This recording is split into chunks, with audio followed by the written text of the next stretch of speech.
Enzo, that really means a lot, though, that you actually listen to the podcast. It's been a while since I made a full episode, so I appreciate the fact that you actually listen to it, man. I really do. It was a good listen, bro. You got good spoken word, man. Good Appreciate shit. that, man. That means a lot, bro. Like, you know what's so funny? Like, you can tell me anything and compliment me. You can say, hey, Alan, you look good. That outfit looks nice. Like, wow, your muscles look great.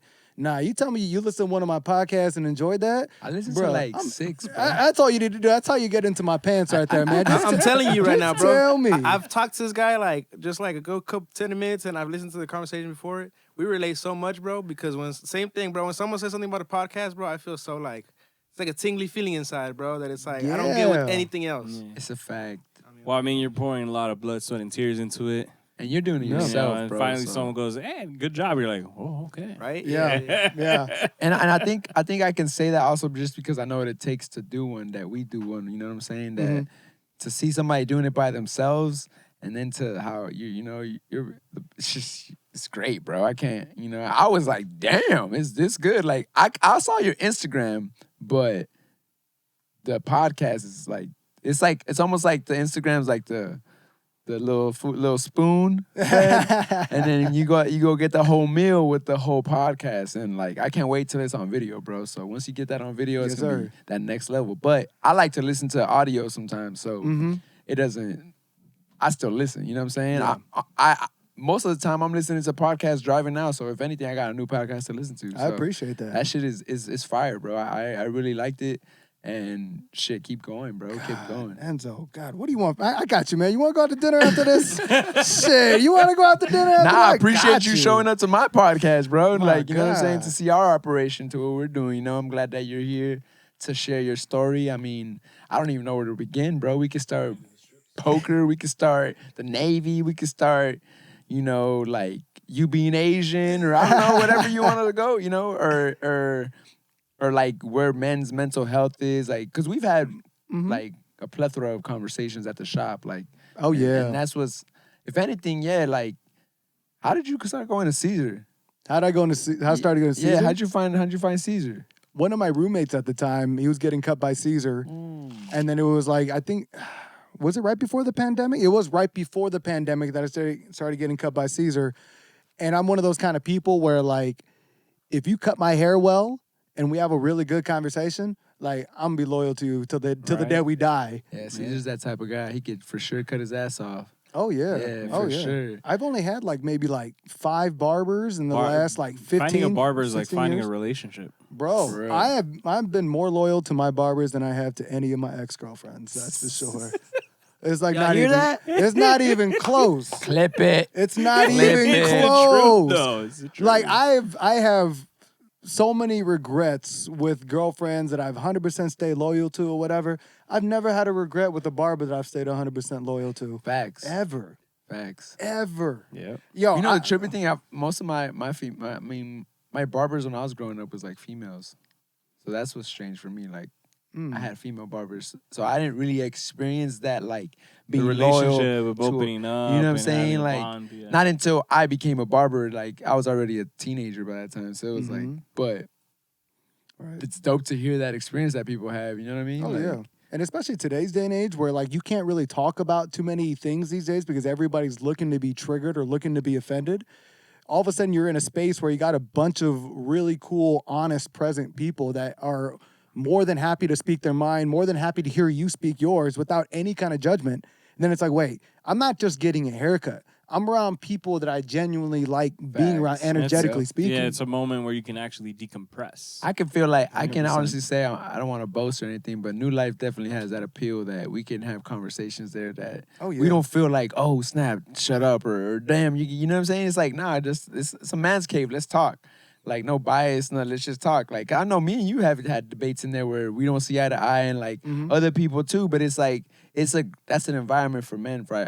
I think it's like what is that thing called? Where like the town square where everybody just comes and has that, but for men. Right. So I appreciate that. So do you feel that New Life has that, or? 100%. 100%. And yeah, I think that it's really important for men to have that space where we can all be honest with one another. You and I have had a lot of very, very intimate conversations that I would never post on social media, that I would never, It's like confidentiality 101 right there. Exactly. For real. But then we give ourselves the space to understand, like, all right, this is a human situation that Enzo is going through. Right. Hey, this is a situation that Alan's going through. And just learn from where we're coming from in our perspective. Right. Because, damn, we've definitely had some crazy conversations about women, about shit, men, mental health. Like, Oh, yeah. it's wild, bro. What are some of the things that you've dealt with as a man as of late that you're like, damn? As of late, oh, man, there's a lot as of Because you got a late. competition that is coming up, right? I have a bodybuilding competition. It's the federation's called OCB. It's like a natural bodybuilding competition, and that's in like 7.5 weeks. And Oh, dang. yeah, so I'm right there because everybody over here is like eating quesadillas and offering me all these great things. I got hot Cheetos right here. Yeah, I'm just hoping I'm hoping one of y'all would just like burp so I could smell it. You know what I mean? Because I'm fucking just craving it. And he left the plate open just for you to get the aroma. He did. Wow, Mauricio. He didn't You're want to so close cruel, it. Mauricio. I'm definitely getting the waft of it. But You mind me asking, like, how'd you get into fitness? how'd I get into fitness? So that's another good story, right? Yeah, let's start there. Let's start there. Yeah, let's lead it up. Because competition, I'm like, all right, but what happened that made you want to get into this competition? For sure. Yeah. Right. So what got me into lifting originally was back in high school. And why I lifted was I was getting ready for football. But what got me addicted to lifting and what got me into the consistency is that I found out the more I lifted, the more I got these results, the broader my shoulders got, the bigger my arms got, the more that I started gaining respect from people. And it's interesting that we started talking about race because I felt like a lot of my early childhood years was fighting against the Asian rhetoric of being marginalized, being emasculated as a man. And what I realized is the more I built features that were masculine, built features that just brought about self-confidence, that it didn't really matter what you were labeling me as because some of the features that you exhibit far supersede any stereotype. Like, how can you tell a guy that's like jacked, oh yeah, you're not sexually wanted by women? Like, Right, you're jacked. all right, bro. All right, bro. I have They a, like muscles. right. I have like a chiseled jawline. I have a deep voice. And you're small. You're not going to get any bitches. Like, really, bro? Right, Like, right. you're the one to tell me? You know what I mean? Facts. And it's interesting because, and you see that in society too. People that lift automatically have this assumed like masculinity, this assumed respect. And it went from trying to overcome a lot of insecurities, overcome a lot of the stories that I even projected onto myself, to now realizing that, hey, you know, I speak a lot about men's mental health, a lot of emotional health, a lot about overcoming your adversities. And I realized that sometimes it takes an image of health, an image of masculinity to actually get that message across. So now it's what it started as trying to overcome my own insecurities, trying to become a better version of myself, is now becoming, how do I inspire others to do the same? And I've noticed that that comes from a space of actually putting in the work of working out, Right. putting in the work of watching what you eat. Because regardless of what anybody says, I don't know of anybody who doesn't want to be in peak physical condition. I don't know of anybody that wants to look in the mirror and be like, oh, I don't want to be the best version of myself. Like that Facts. doesn't happen, Yep. you know? Yep. So that's what really got me into it. And now it's just. Were you this whole bigger thing. back when you started? So I weigh right now about 136, 137 pounds or so. In high school, it's probably in the 150s or 160s. But I had a lot more body fat. You know, I definitely didn't start seeing my abs until my 30s. You Oh, know, shit. and Really? so I bounced Fluctuated. a lot. Yeah. So when I had like my second daughter, I think you might know. Did you ever get like sympathy weight? Did you gain any of that? No. No. Okay. That's why So I'm mad that I'm like, where's my dad bod, man? Like, no. So I let go of an addiction. I thought I was gonna get fatter because I let go of the addiction. I'm still the same way, and I'm like, now it's like that's why I want to stop smoking weed so I can see if that triggers my appetite to come back naturally and just fucking eat good. Or I Right. don't know, because something's got to give, bro. I got 3 kids, and I ain't. So you got body fat from having kids, or Bro, so that's a story of pretty much my fitness. Is like high school, I was in really good shape, and then shortly after I joined the Navy, then I got fat again because I was in South Carolina just drinking beers and eating McDonald's. Got up to like 205 pounds at one point, and then it's my entire. I can't imagine that Bro, you, bro. I have pictures. I can show you I need to pictures. see that, But 'cause bro, what? I'll show you after 200? this. Wow. But but that's like, I feel like that's what my fitness journey has always been about, has been getting big and then all of a sudden realizing I hit too far of a point, then leaning myself down, and then something got me to the point where I'm lazy again, and then I get big again, and I got some whatever. It wasn't until I started doing competitions where I've actually been able to just stay lean. And even then, even the off season, I gained 20, 25 pounds. And it's more interesting because I'm still insecure. I'm still challenged Battling with that. right. But Because you still have the previous image. well, not only is it the previous image, but now, for me, every competition, right? Every competition journey, you usually, for me, I trim down about 15 to 20 pounds, right? And when you start seeing yourself looking like an IG model, when you start seeing that you can look like something on a magazine ideal cover, that you have in your mind. you can't let that image go. And it's crazy. Oh, shit. So it's That's crazy. addicting. Like you're chasing that always. So body dysmorphia, right? You guys are aware of it. It's where you start having like And I'm so upset that Byron's not here, my cousin, because he taught me about that. Yeah. But you look in the mirror, like you don't see the progress, right? right. Yeah. Well, it's so in the general population, right? Body dysmorphia is suffered at a rate of around 10 to 12%, depending on where you ask, right? In the bodybuilding community, body dysmorphia is suffered at a rate of 53%. Damn. So that's why people keep just going and going and Yeah. going because they think it's not growing. It's not growing. It's not enough. And that's what's so crazy about it, right? You have these people what you would think is an ideal physique, but are just fucking going through it. And the average person that suffers through body dysmorphia thinks about their body nonstop at a rate of 5 hours per day, at the very minimum. 5 hours a day obsessing over your body. Ouch. And- I don't think I've ever thought about my body that much in a day. But that's the thing is, right? So imagine, let's say you, You've right? chased and you've gotten that It's thing. chasing already. the dragon. Yeah. But think Yeah, about it, right? the So ideal. so for you, Enzo, you're talking about the fact that it's been troubling as fuck for you to gain weight, right? Right. For me, it was troubling to get down. Now, all of a sudden, I obtained an image that I've been chasing my entire life. And based off of trying to maintain that, it's difficult because you have to have a certain amount of fat in your diet. You have to have a certain amount of regulation in your hormones, which being this lean, it's very challenging to do. So you have to, for your health and for the regulation of your hormones, get to a point where you're eating a lot more fat again, eating a lot more carbs and everything. Right. But naturally, your body's going to tailor off from that image. And so now all of a sudden, think about it. Like you've gained all of this, you maintain all this discipline to get to this point that you've seeked out for your entire life. And then you got to let it go. Realize it's just temporary. And that's what keeps people like losing their mind. And I got to tell you, before I even started getting ready for this competition, I was like, holy fuck, I'm fat. Holy fuck, I'm fat. I'm like grabbing like my body, grabbing this, and this.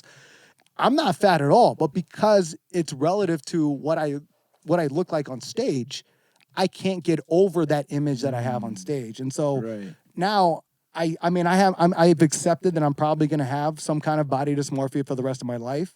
But I think for me, it's better on this end knowing that I can get to Where you want to get where I to. want to You get to. achieved the ideal that you had. Correct. Damn. So That's crazy. I never knew about that. What? I thought that body dysmorphia meant something totally different.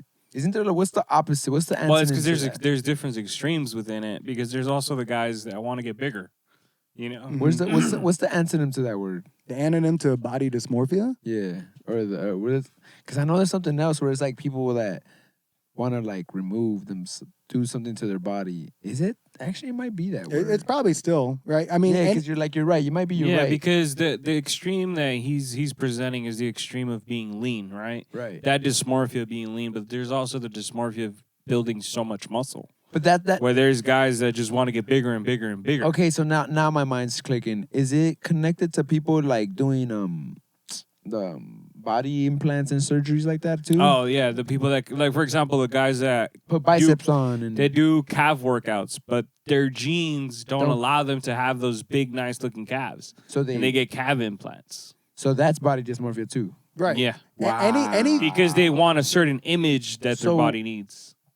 So I'm Homer Simpson.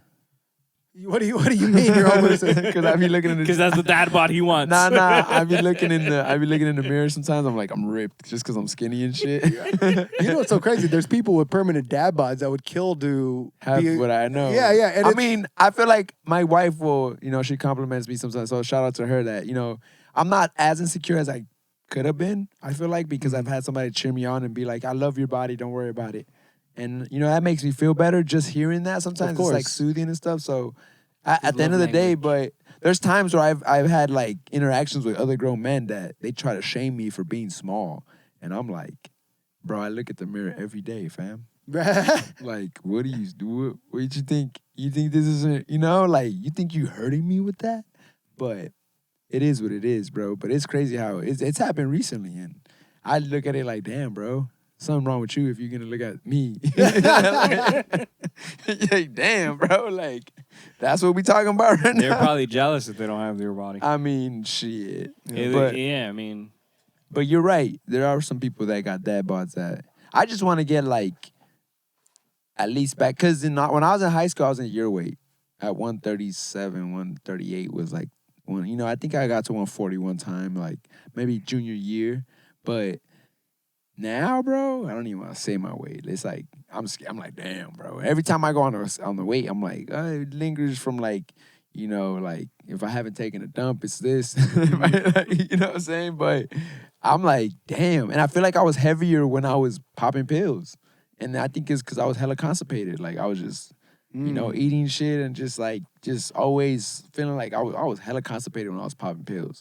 So now that I'm actually able to take a dookie, like I swear, bro, like I feel like I've lost even more weight. And the doctor said like the doctor told me the last time I went that for my height, it's okay. Mm-hmm. But I definitely want to get to your body weight, bro. Where I look at like Ryan Garcia. He's like, he fights at 135, 136. I'm like, that's my weight class. I should be out there with him, Right. And I'm like, fuck, 15 more pounds. Like, nah, like.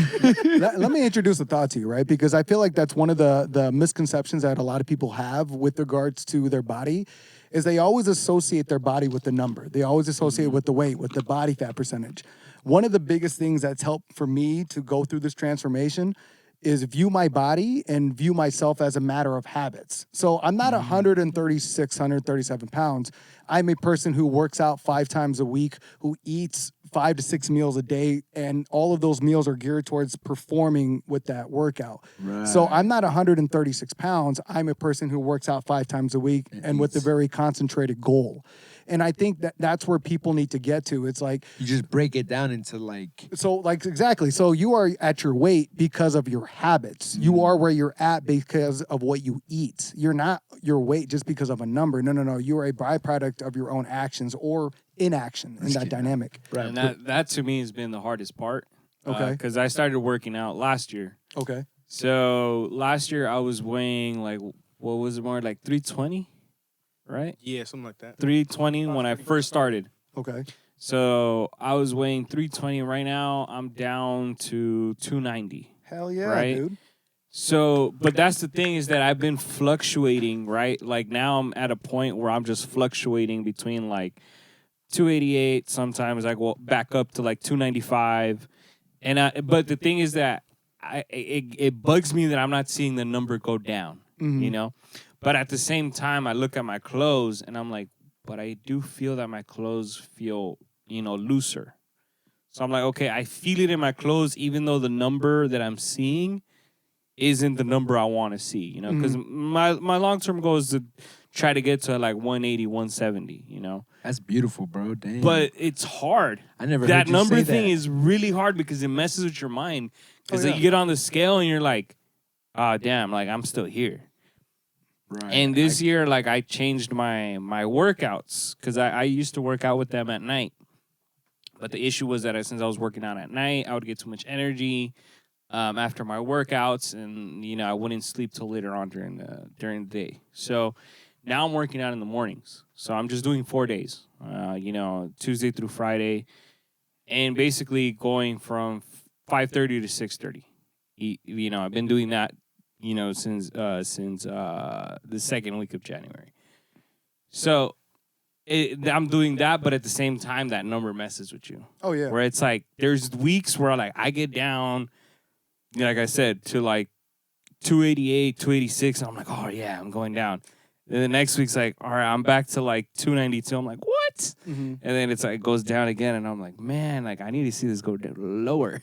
Yeah. But Yeah. it's like what you're saying, the habits, right? It's the habits, right? And that's what it is. It's like if you feel like what you're doing is correct and how your mindset travels with it, and how you feel is feeling great, then those are things that you should be pushing for. Because I've seen too many people look at a scale, drop everything that they eat, and all of a sudden suffering, but they lost 20 pounds, right? And I think the percentage of diets failing is like 95%. Yeah. Is because people focus so much on the scale, they don't even realize why they're doing it, right? One of I remember when I used to work with clients all the time, and I don't right now just because I have a lot of impatience with people, especially when I'm getting ready for competition. But one of the most common questions I used to ask is like, all right, so what are your goals? Like, all right, I want to lose 20 pounds. It's like, all right, well, is it the 20 pounds that you want to lose, or is it the lifestyle you can gain with what you identify as a 20-pound less version of yourself?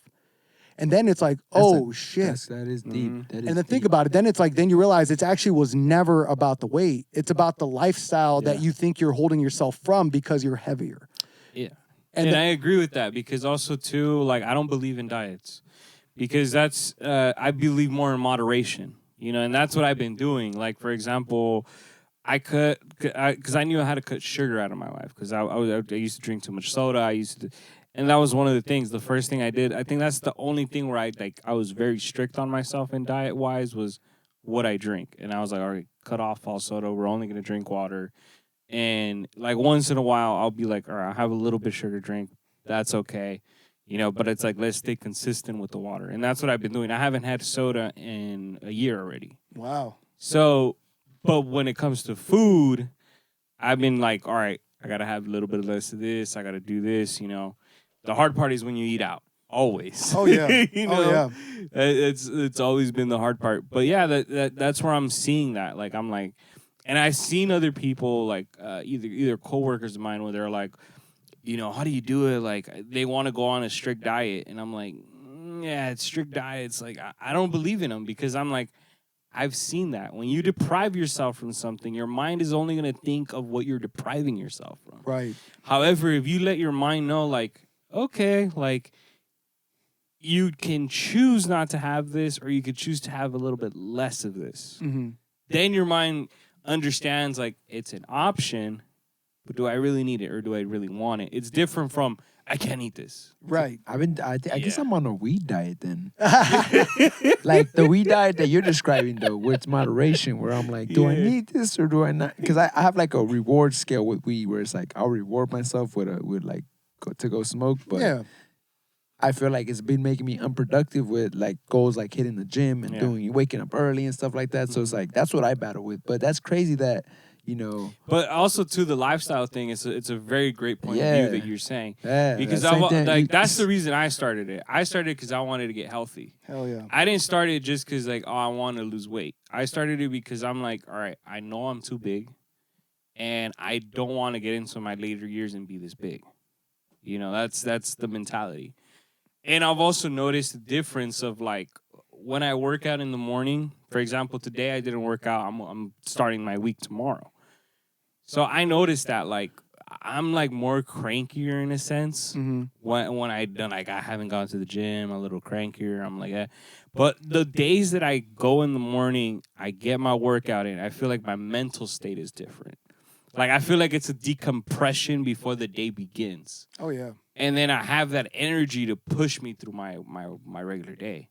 It's a whole different way. And I'm like, I notice those benefits. I'm like, it is different. To like just, you know, go enjoy your workout. Like, what times do you work out? I work out like 5 in the morning, 6 in the morning. See, So a lot of my transformation, I love that you brought up the fact that you work out in the mornings. So my initial transformation, this is my third competition, right? What got me into my very first competition was my very first transformation. And shameless, no shame plug, whatever, but I'm writing a documentary series talking about this specific transformation. And I literally started at about 173 pounds, and within about 6 months, competed at 135, 134. Damn. But the main catalyst, in my opinion, for that is doing fasted workouts, fasted cardio. Is because some studies have shown that if you work out in a fasted state, that your body actually burns 3 times more fat than it does if you were to work out fed.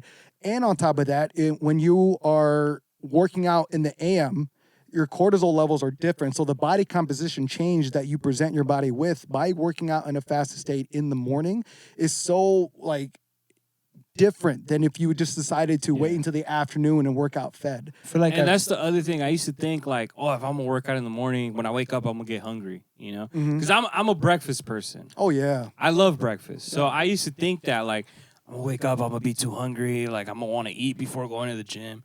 But I've been doing exactly what you said. I go and I don't feel hungry. I just need the water. That's fine. And yeah, it's different. Your body feels different as you're working out without having food in you. Right. And then I usually don't eat until like 9 a.m. No, it's crazy. you know? I just saw recently an old video of Conor McGregor. Mm-hmm. He was running, and I think he was still in featherweight. He said that he's like something about running when I'm hungry. It just makes it like it's more motivation too. You know what I mean? Because you're hungry, so it's a different feeling on your body and all that type of stuff. So Oh yeah.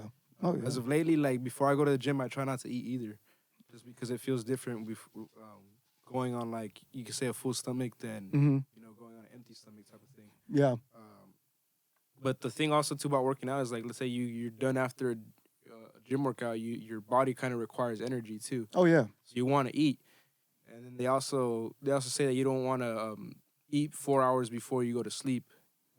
That's what I've heard. I don't know. What would you say about that? I would say it just all depends on where you are with, hate to sound like every other Instagram or whatever person, but it all depends on your macros, right? If you haven't met your protein goals for the day, then yeah, you should probably be eating your protein goals. But it also depends on what your goals are, right? So for me, initially, I was trying to cut down. And so I did a lot of fasted workouts, fasted this, fasted that. Now I'm at a point where I'm trying to develop the most muscle while maintaining the lowest percentage body fat as possible. So now it's all about performance, not about composition. And it's interesting all depends on what your goals are. But I would say you can never do anything wrong with getting the right amount of protein in no matter what. Because like not only does protein like feed your muscles and it helps just keep your body satiated, but I mean, even when you're not working out, it takes energy to maintain the muscle that you did develop. And that in and of itself burns calories. And that in and of itself needs a certain amount of macros to maintain. question. When it goes into competitions, what made you like be like, all right, I want to compete, but what are you competing? What is the essence of that fitness? I love that question. know? So that's different for everybody. For me, it originally started with me trying to hold myself accountable. When I met you and a few years ago, I was a full-on degenerate, poker-playing, alcoholic, partying, substances, women, 24/7, it didn't matter. And a few years ago, I actually found my adoption paperwork from when I went into foster care. So I was adopted, I went into foster care when I was 5. And I started reading all of the notes from the therapist. And it was crazy because it went into a lot of the traumas that I experienced as a kid. And it detailed all the behaviors, the triggers, the tantrums. And I was reading it. This is a few years ago. I looked at it, I'm like, that shit still exists right now. Damn. That shit still, the feeling of being abandoned, the feeling of not belonging, and the feeling of not being enough. And it's like, if I were to really reflect on my life and a lot of the motives that got me to where I'm at today, it's fighting against that feeling of not being enough. So when I do these competitions, I've always wanted to do them. I think a lot of that has to do with the programming as a kid, earning like, oh, this guy gets respect. This guy actually is masculine. It started out as that, but now it's realizing is just constantly overcoming this inner insatiable feeling of being enough. And it's just constantly proving to myself that I can be enough, that I can be enough, and I can be enough. And like the first competition I did was just to see if I was good enough to compete. And then as soon as I got to that level, and then it was like, well, let's see if I can get good enough to win. During my second competition, though, I almost lost my dad to cancer. And so what started originally as me trying to... Your adopted father? My adopted father, yeah. And the man that raised me. And it went from me trying to win to me even trying to find the willpower to get to the gym. Get through that, because it was like on the side is just... Very much so. And now that this third competition, I've taken a whole year off. I've taken a train. I mean, I could show you pictures on just like, we're talking about like weight and everything on why we shouldn't. So if you look at these pictures, Yeah, I saw that you posted that. This is last the time. same exact weight on the scale. Actually, off by maybe 2 or 3 pounds. So that's what you compete. How chiseled you are and like how ripped you could get your bicep and stuff like that, or is Right, that but what, that's on the surface. On the inner, right? It's your competition, your inner, it's how can I achieve a better version of myself? How do I hold myself accountable to a higher standard than I'm holding myself to now? And what I have found is that by pursuing the higher version of myself, that I show up way more confidently. I show up way more assertively. My relationships have been better. My finances have been better. My business and everything else has just been so much better because once you start pursuing your passions indiscriminately and making it a priority, you by default are making yourself a priority. You are having standards for yourself. And now it's just like that energy perpetuates in everything else in your life. And it's in that feeling of constantly being better and seeing that improvement, it's what I'm addicted to. And so like this might be this competition, right? And as soon as I win, because I feel like it's inevitable, then it's like, what's next? What's next? It's always finding that better version. And it's just that journey, man. what would be the next version of this one if this is not the catalyst? Was Woo. there another one? Well, we'll see what happens. You know, for me, I started competing and all of a sudden started podcasting and then started talking about men's health because I started realizing that a lot of how we approach our bodies and a lot of how we approach our fitness is a direct reflection of how we approach ourselves in its entirety, you know? Yeah, what we think of ourselves, what is the idea that we have of ourselves, if we love ourselves, don't love ourselves, it's all reflected there. Exactly. And before this whole competition, you know, began, it literally started with me waking up from a hangover from the night before. Like, I remember I went to a poker game, partying my ass off. All of a sudden, it's 9 p.m. the next day. I have a girl next to me, don't remember how she came home. I'm drunk as fuck, having to call out of work, and I'm like, dude, what the fuck am I doing? Like, what am I So doing? you had an epiphany at that moment. I took a picture of myself, and I was like, yo, I am never fucking looking like this again. Now, mind you, during that journey, kind of a lot of what you said, your path isn't always linear. It's not just like the straight drop. It's like this boom, you know, this avalanche, and then it's like a stock market, you know, curve effectively. But in those journeys and in those battles, you learn so much about yourself, you know. And then there's obviously the times where I reach a plateau where I'm not seeing the scale move, or I'm not seeing the picture move, and I'm like, man, maybe I should quit, maybe I should not. But then finding that inner battle, finding that inner thing that, like, man. And that's the thing where you, like, for example, for me, it's I always think of like, all right, just remember last year, right? And I think of like, the first few months you didn't see anything. You saw it until 3 months in, 4 months in, you know, like, and I just picture that, like, all right, you're not seeing the scale move right now, but it's like keep working at it. Keep working at it. You're gonna end up seeing the results eventually. Right. You know, and it's that progress and it's that mentality. Mm-hmm. That it is difficult. It is difficult to like wake up at 5 and be like, all right. Like there's been days where I have to hype myself as I'm going to sleep. Like, hey, tomorrow you're gonna hit the gym. All right, let's And I start doing my walkthrough. These are the workouts you're gonna do. Oh, yeah. All right, tomorrow you're hitting back. All right, these are the workouts you're doing. And I'm picturing, like, this is how I'm gonna do it. I'm gonna use this machine, do this. And I'm already hyping myself. So then when I wake up, it's like, oh yeah, I already did my walkthrough. I already know I'm going to the gym. Da-da-da. And there's times where I don't do that, and it's a little harder to wake up the next morning because you're like, I wake up, but then it's like, damn, it's 5. And it's like, no, I can't quit. Like, I gotta get going. Right. Like, yeah, it's a lot of mental game. Yeah. A lot of mental I was game. gonna ask you, what do you think about, like, let's stir the pot with one of those people that you believe you have to go to the gym to get your fitness on, or Do I believe I have to go to the fitness, or do the I have to gym? go to the gym to get my fitness on? Or What do you do mean? you- What do you mean by that? like, you know how people are like, they either have dumbbells at home, they got the resistant bands at home, people have stuff at home, a little at home workout. Right. Or do you feel like the best workout you can get is at the gym? Or do you feel like I do calisthenics and I'll get the same, results? Or Right. are you that person that believes you only have to go to the gym? 'Cause I've had that debate with people. Yeah, well, at the shop a to lot. get to the results that I need or that I want to, I can do and three different dumbbells. I could do calisthenics, whatever.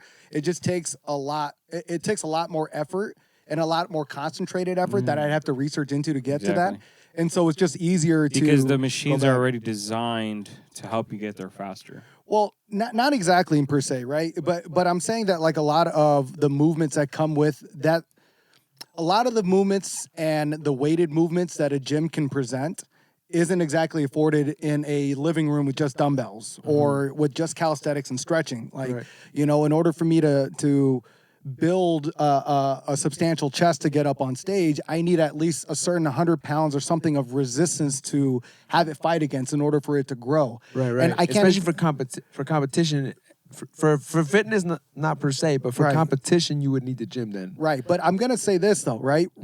Whatever helps you get to your goal and helps you stay consistent, do it. You know, because like maybe you don't want to compete. Maybe you don't want to get up on stage. And yeah, maybe the gym going to 24-hour or going to gold isn't exactly for you. Right. But let's say you just want to get into a moderate shape or whatever, then yeah, do something that you enjoy, do something that you're happy with. Because everyone's body goals and everybody as what they view as being fit is all different for everybody. Right. So, but for me and my specific goals, yeah, I do feel like I need the gym. I do feel like I right, need right. bigger dumbbells and bigger weights. And I hate to sound like a meat hill, and I need more weights, but it's true. No, but it's I don't know. It's kind of a happy emotion. Like, Yes. to know where you started. You know, like when I started with this guy, I remember when, the first time we hit the bench, I could barely do the bar, and that's 45 pounds. You know, and I was struggling with the bar. And then it's like as the progression goes, it's like, all right, let's add fives. And then you're struggling with the fives. All right, let's add tens. And you're struggling with the tens. Let's do 25, 35s. And that's, you know, once you get there, you're like, whoa, like you're seeing that journey of like, I started here. I couldn't even lift this. Now you do the bar and you're like, this is nothing, yeah. you know? So that's the interesting thing. Like, and also, I don't know, it's exciting. Yeah. It is. It is. Where do you see yourself in 5 years? Where do I see myself in 5 years? Man, that's a great question. I love these questions, Enzo. I really do. Where do I see myself in 5 years? Well, I've realized that by letting go of a destination and just focusing on an intention and let life play out as it goes, that I end up finding myself right where I need to be. You know, so right now, for example, like I said, I started the podcast. Now I'm on a weekly show every Wednesday. And the show is called Subculture Live, and I'm a co-host and talk about natural bodybuilding. But I, you know, if you were to tell me 5 years prior, I would have never envisioned that at all. And I would have had, I'm going to be doing this, this, and this. But then it's like breaking down why this, and this means something to me. And I realize what I really just want to do is to continue influencing and inspiring people to be better versions of themselves, inspiring people to work out more and lift, especially in a culture where obesity and being fat is just excessive at this point. You know, I mean, Lizzo was celebrated. bro, and that's the thing is, but Is that wrong? Did I said that? Am I gonna get canceled? no, it's true. Well, no, it's funny because like women are appreciated for no matter what size they are, but men aren't. Yeah. No. Men are There, I've yet to meet a girl that looks at a guy that's 300 pounds and be like, yeah, that's the chubby guy I want. Well, I beg to differ. There are some girls that I know that be like, I want a big guy to cuddle with, and then like Nah, they say there's a that stuff. difference between a dad bod cuddling. No. and Like I've heard like there was this one girl I knew that would be like, I want my gordito and all this, and I'm like, what? I never heard a girl like talk like that, but she was like, and then she'll put like a, like it was funny one time. It was like a hairy ass. And I don't know. It's like a meme or something. It's like a hairy ass, and the girl's on like right on the legs of the hairy ass. I was like, what? And then she's like, I want my gordito, and I'm like, what? Why would you put a hairy ass though? Like, I guess, but I mean, I don't know. I feel like fitness is important. No, it definitely And is. It definitely I've is. never been somebody I've never gained more than 150 pounds. So I can't be like, damn, I've lost so much weight, but I definitely want to be like, damn, I want to look better, you know, just to be like, I did that. Oh, yeah. You know, like, I don't know Nah, about competing though. There's one thing that Maury said, one of the fighters. Maury, remind me where you said one of the.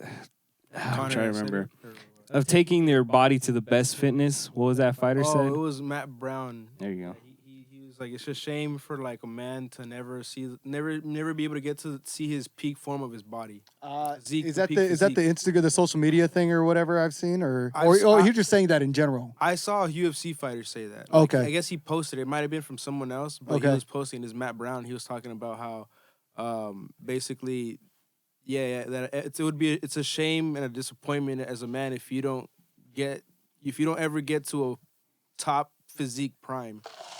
Ever in your You lifetime. never see Oh, that yeah. of yourself and whatnot. And like I saw that and it really hit me because it was That like, hit me when he told me that too. Because honestly, dude, I watch UFC basically every weekend, and these guys have amazing bodies and all Oh, this yeah. type of stuff. You know what I mean? So You haven't seen a butter bean in the UFC at least. Like, I have. They're usually a heavyweight, Yeah, or but- they missed weight and they're heavier, or yeah, they're you're like right. But they're going up in a weight class, so they look a little heavier. So Tuivasa I've seen it, is but at the same different, bro. I time, can see his like little. what I'm trying to say though is definition. that I admire like homo or nothing like that, but I admire it so much that I'm like I want to see my body Pause like now, that. bro. It's pause now.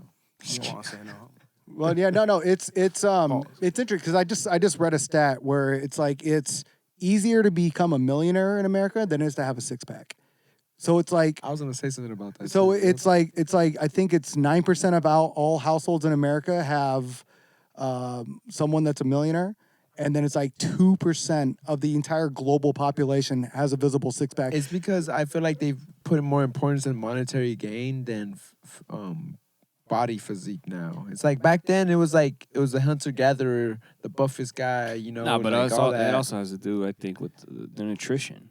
Our nutrition and has then that changed too. a lot, and also by. But that's the monetary gain that they're feeding but that you also bullshit. has to do with social classes, right? If you're poor, the food you have access to when you're poor, it's fast food, something quick. It's cheaper to buy your family a McDonald's meal than it is to go to the grocery store and buy an actual meal for someone. All right, so that's what's so interesting, right? That's a Right, narrative. it is I a heard that's a narrative, narrative, but like, so for Not until example, you have a family, you gonna know. well, no. No, I pay for food in my So do household, I. sir. You're fair. No, And I also. Fucking Enzo. You don't got kids. You don't know nothing about Hey, groceries and shit either. Because I don't go to the grocery store, apparently. You're talking about feeding 5 though. Still though, but You're feeding 3 people, like, and you're feeding kids at that. Like, kids don't eat the same as like an adult. An adult, you can starve an adult. A child, you should not be starving your children. Like, what the I fuck? think that we need to like kind of reframe that on a regular basis because we constantly think about eating and everything as it pertains to money, and we constantly true. think of it as a monetary value, but we don't think about like the actual physical, emotional, and mental value that actually you gain out for eating better food, like the mind fog and everything. Like you started Mind talking about fog, how you nice. started thinking better, you started performing better. Yeah, definitely. That in and of itself is worth way more than. I would any say of that quick this: when I section. started drinking just pure water, my taste buds came in the sense that I didn't understand. Like I remember one time this happened to me with one of my exes. I love eating chocolate, so I remember one time I bought like a Kit Kat, and I was eating the Kit Kat, and I was eating all the bars, and she's looking at me like, doesn't that taste like super sweet to you? Like she's like, it's so bad, and I'm like, nah, it doesn't. It's good. Kick it, damn, man, you got me a sweet tooth. And then I remember because like I have a sweet tooth specifically for chocolate, So I remember once I started drinking water and all that, I remember I got a Kit Kat. I was like, all right, I'm gonna eat this, and that's the first thing that happened to me. I tasted how sugary it actually is. It's just my taste buds were so numb to it because I was used to drinking soda and having so much sugar that I didn't feel how much sugar I was intaking. Right. And the moment I ate that Kit Kat, it was like, whoa. I remember that moment with that ex, and I was like, damn, she was right. Like, this is very sugary. You know what I noticed too? You know? I just came back from El Salvador a month ago, and over there it's humid, so you're sweating 24/7, and I felt like I had the need for more water. Mhm. So I was drinking a lot of water out there, and then there'd be times where we would eat something or whatnot, and I'd get a soda, and I almost had the same effect that he had, where it's like I felt how sweet the soda was, and I'm like, yo, this is not good for me. Right. You know what I mean? Right. And, right. and ever since I've been back, I haven't drinking as much soda as I have. Like I'll drink maybe a can or so a week, but I've cut back a lot. I used to have like a can or two a day. Yeah. You know? Yeah, I think it's crazy too, is as soon as you start realizing that and how much processed our foods are, and you start weaning yourself off processed foods, yeah, you realize you actually have legitimate withdrawals, you know, Right. because anytime you like, for example, think about like the Lay's potato chips and then think about Takis, right? Think about all the flavor you get out of Takis. That good luck trying to eat like a basic ass piece of bread or something after eating a Taki. It's impossible. And these food industries, these fast food and all these like chips and everything, they know this. And that's why, like, what is it? Like in 2010, the fast food industry was a $200 billion a year industry, and now it's $300 billion just 10 years later, a year. And if you think about it, like, think about all the stupid food porn posts that people have. It's always something lavish. You'll never see chicken and rice and vegetables and shit like that because that's not cool. Right. People want to eat that lavish ass shit. And then all of a sudden they get themselves addicted to it, and they realize all of a sudden when it comes down to actually cutting those things out because they're not good for you, they have legitimate withdrawals. And that's why what you're saying earlier was correct, which is like you kind of have to slowly cut yourself down, not cut yourself off, because you'll have, you know, you'll Your body will go into a shock. into a real relapse. And so therefore, like, yeah, you got to be cognizant of it. You know? No, and that's the thing is, and even when I've tried to like have certain things like that I used to like, I eat them and then my body feels like, why did I do that? Yeah. Like my body just feels upset, and I know that, and I'm like, yeah, I can't be eating this as much. You Yeah. know, like what was it? I think it was last week. Last week they brought one of my coworkers. He brought in food for the office, and he brings in these were deep fried. I've been eating just chicken and rice, you know, sandwich in the morning, chicken and rice for lunch, chicken and rice for dinner. That's you know what I've been doing. But he brought in deep fried birria tacos. Oh my God. Oh.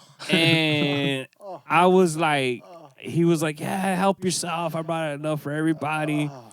And I was like, nothing's going to happen. You know, I've had these before. He's like, he got them and they're free. You know, so I serve myself too. As soon as I take that first bite of that first one, my body goes, what are you doing? What are you doing, buddy? This is a lot of deep fried. This is a lot of oil here, buddy.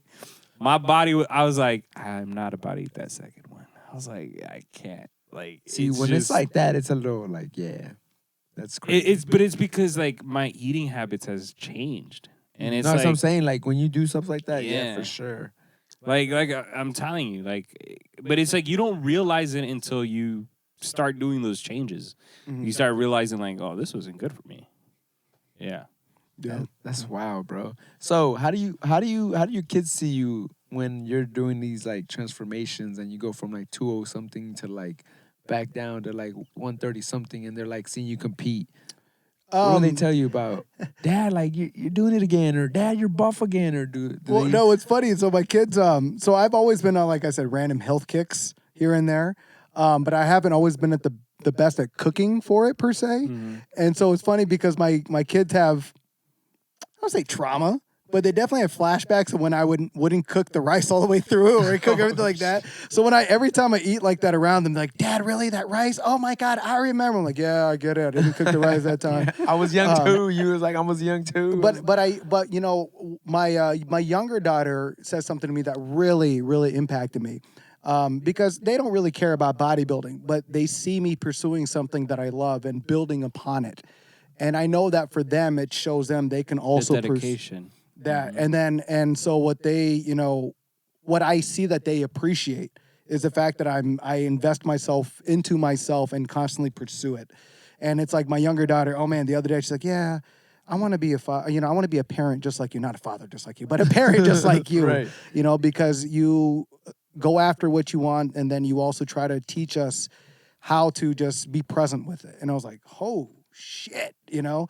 And so how old is she? She's 15. Dang, Just turned she 15. You got some smart kids. Oh right no, there I'm very already proud of my daughters, man. talking to They you are like that already. Damn. Oh, of Dad. course. Yeah, they they experienced a lot. You know, me and their mother divorced when my older one was 4 and the younger one was 2, like when the cerebral cortex is developing and everything. And it wasn't always the easiest thing to get through. But we, all 3 of us, went through this emotional intelligence course a few years ago.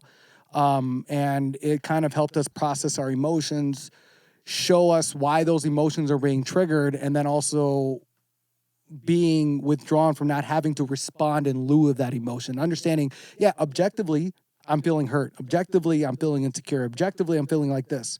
But that doesn't mean I have to act out in that manner. Where'd you get that test at or course? It's called Choice. It's actually I don't want to say it's like a retreat, but it's definitely a full-on course that you experience with other people, and it's like 3 months long in Vegas.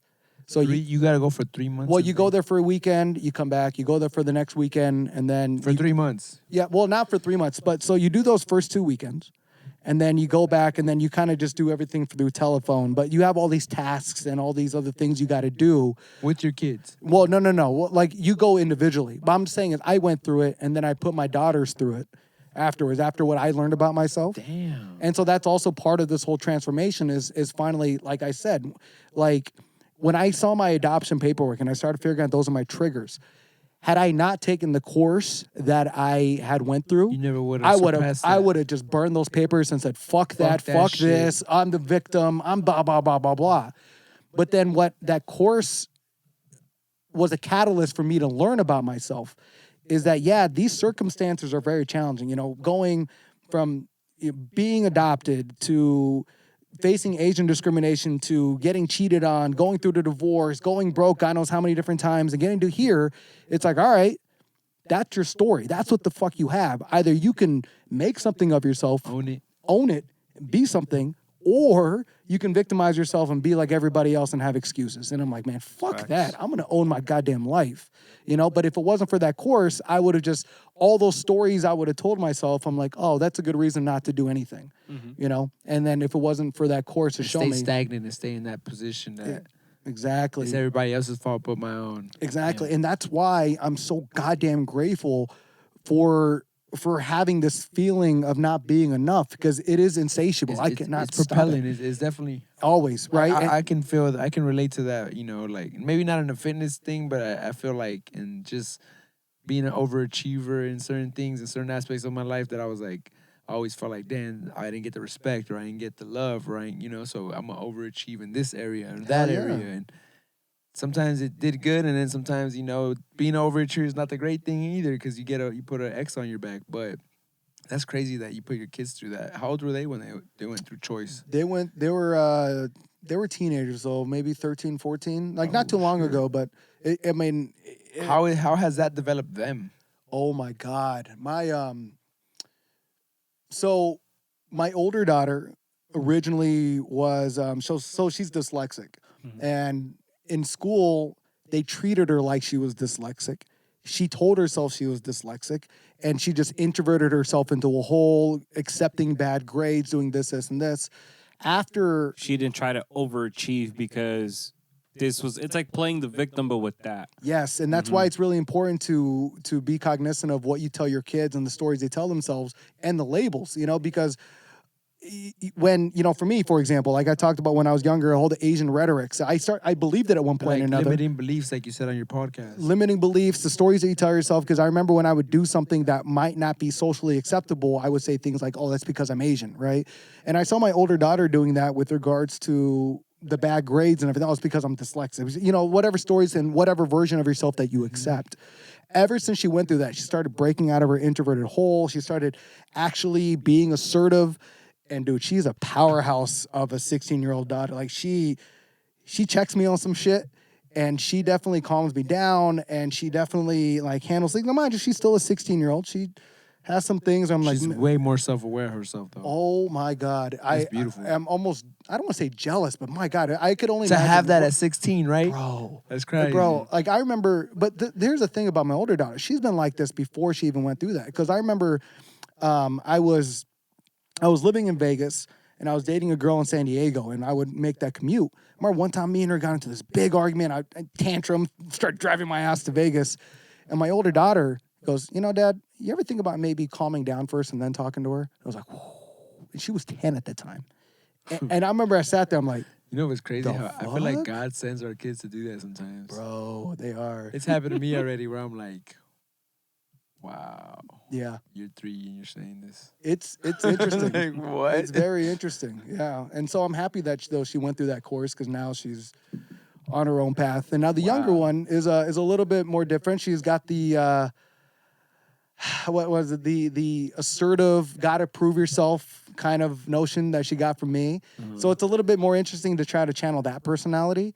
But yeah, Because it's like still, you, huh? It's like, Oh my it's like you're God. looking at a spitting image. You're like, yikes. Yeah, my kids are versions of me. My older Different one's versions, right? the more Like- intuitive, sensitive, present kind of person, and the younger one is the competitive. I gotta prove myself, do this, and this.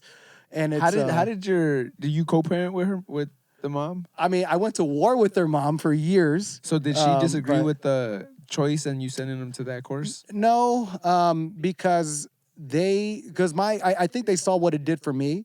Because me and my shit. ex-wife were at war for years. Prior to that. even Prior that. to that. And, just kind of like anybody else, you did this, and well, you did that, you did this, you did that.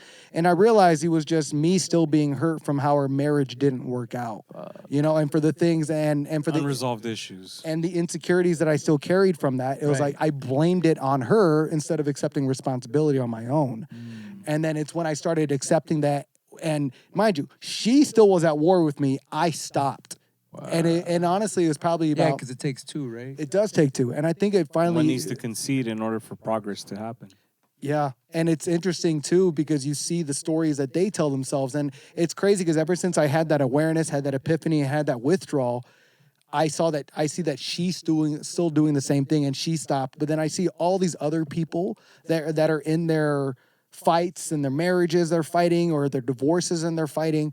And I see that's exactly what it is. It's just you have a whole bunch of unresolved issues, and you're, instead of taking ownership of it, right, you are projecting it onto the other person and making them responsible for how you feel, instead of just being like, no, I actually allowed them to make me feel like this. Yeah. And it's like as soon as you take ownership of everything in your life, that's when shit changes. Facts. That is when shit changes. I feel like that's what I had to realize with, and I'm still realizing it because I found out my why I had trauma to even start touching a pill. And then now it's like figuring out why I even touched marijuana and weed, right? So it's like that shit does a lot to you once you have that awareness of like, damn, this is what caused that. This is what broke the camel's back that just made me say fuck it, you know what I mean? And then now it's like to go back even to peel the onion even further and see like, damn, why do I get angry sometimes and just yell and like, and then like I feel like this week since I stopped smoking, right? And like my voice went away on the 3rd day or something like that. It was like gone. I took a nap at the shop, came back from that nap, voice was shot. And I'm like, bro, I've been chilling at the shop. I didn't even yell at nobody. I ain't like, cause sometimes Caesar's on that side and it's like, Caesar. I'm saying like we're just that loud. I'm loud. I'm Salvadorian too, so we're just loud people. But it's like He's a spitting image of my mother. and it's that. So it's like, bro, mom my speaks voice is loud. gone. So I'm like, bro, what happened? Hold on, you Like- guys just compare Caesar to your mom. No, No, I'm no, no, saying no. that because Caesar's so Oh. far. Because you know how Caesar's chair's over He's there. saying, he's saying, and he's I'm saying over that here. he's talking about how like he's loud and all that, and I'm like he's a spitting image. Of Oh, my mom. I thought. I'm sorry. I thought you were saying compare Caesar to your mom. Nah, I'm like, nah, that's nah. why I was dying laughing so hard. Nah. Like, damn, we talking about dad bonds. You're saying Caesar's got a mom bond. Like, Oh, you see, Bruh. man, now he's gonna be mad. Caesar's gonna be like, "Why y'all talking to me on the podcast?" oh man, that'd be hilarious.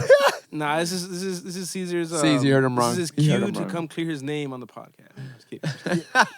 Nah, As soon I as already they go told him come he's in. gonna be on the pod at the shop once we get Everybody the shop. has to be on the pod. For All sure. of, every barber is going to That'd be be sick. Mando.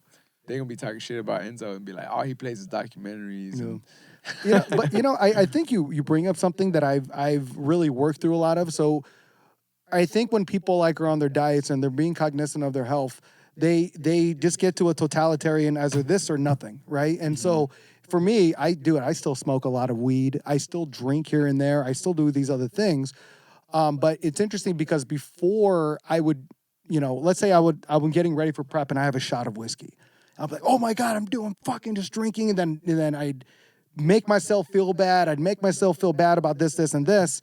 But then at the end of the day, man, it's like, I enjoy whiskey. I enjoy smoking. I enjoy these kind of things.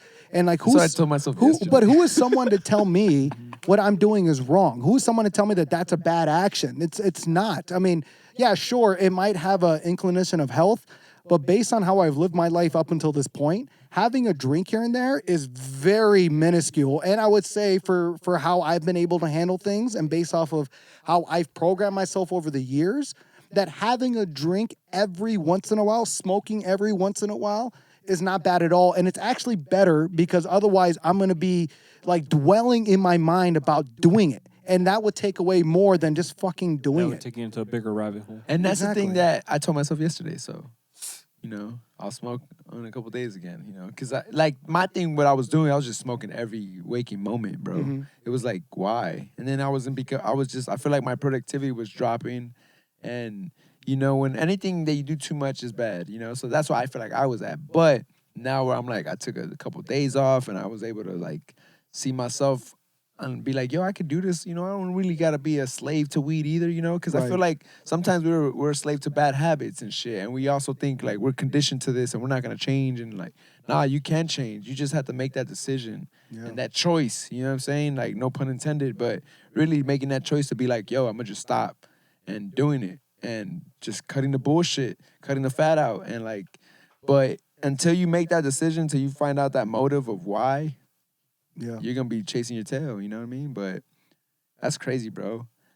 It's incredible, bro, to see your journey as a 205-pound man to now you're 137, Yeah. about to I compete in appreciate 7 that. weeks, bro. Like, I applaud you, bro. You're an inspiration to many, bro. I appreciate you Appreciate that. coming here.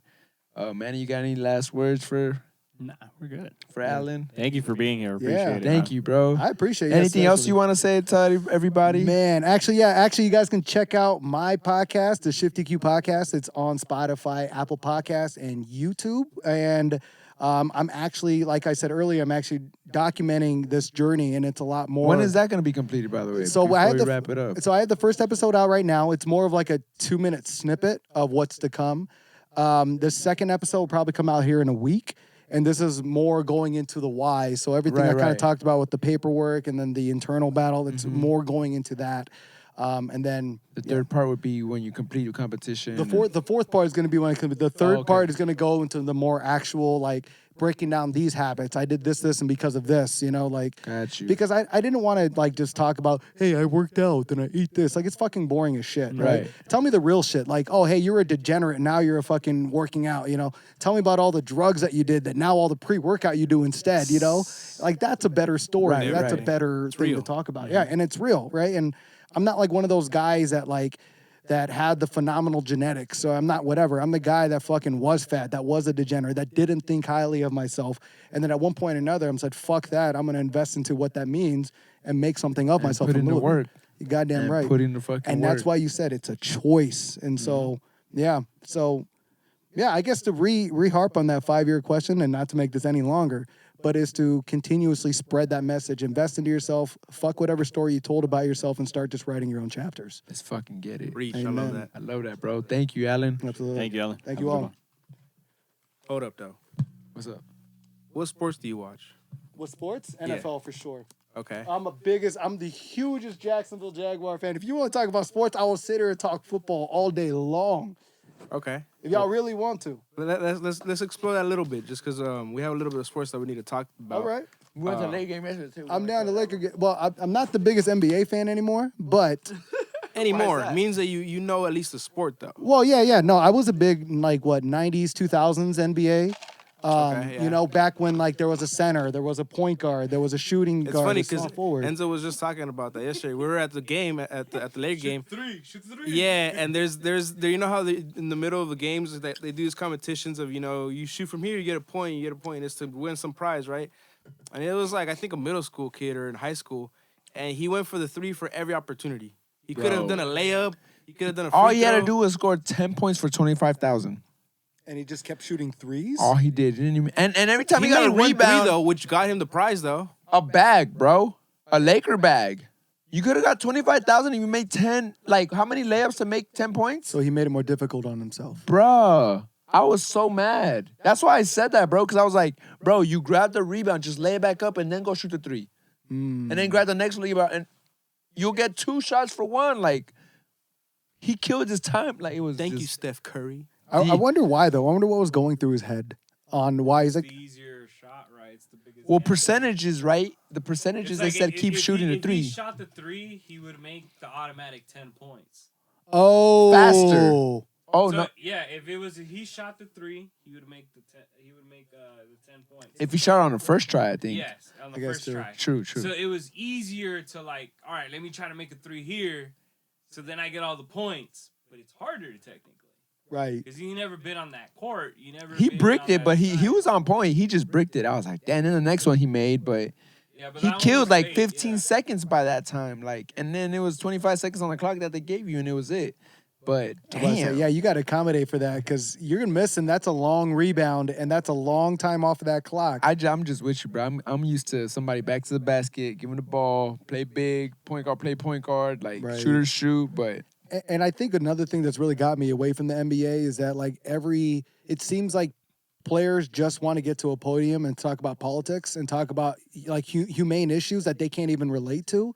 And I think that's like what I also that got me away from everything. Like stop making your story into a drama.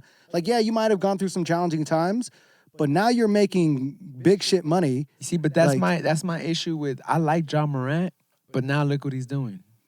Because I can agree with what you're saying, Right. and then in the same coin, look at John Morant and be like, "But last year y'all were talking about this, or 2 years ago y'all were talking about Black Lives Matters, but now you're acting a fool and just throwing away your 39 million that he just 40 40 million just He because dropped the bag. bruh."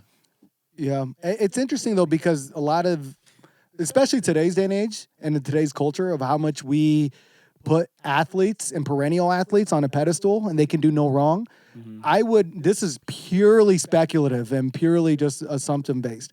I'm going to assume that John Morant was a prodigy since he was a kid. For sure. He was treated like a prodigy For sure. in its entirety. So therefore, his touch with reality and having to fear repercussion for his actions isn't as paramount as it is for us. You know, for people that weren't perennial athletes Right. who had to pretty much. I think his only Everything flaw here. in high school is that I don't think he had the grades to go to like a D1 college, so he had to go to Murray State or something, or like a lower D1.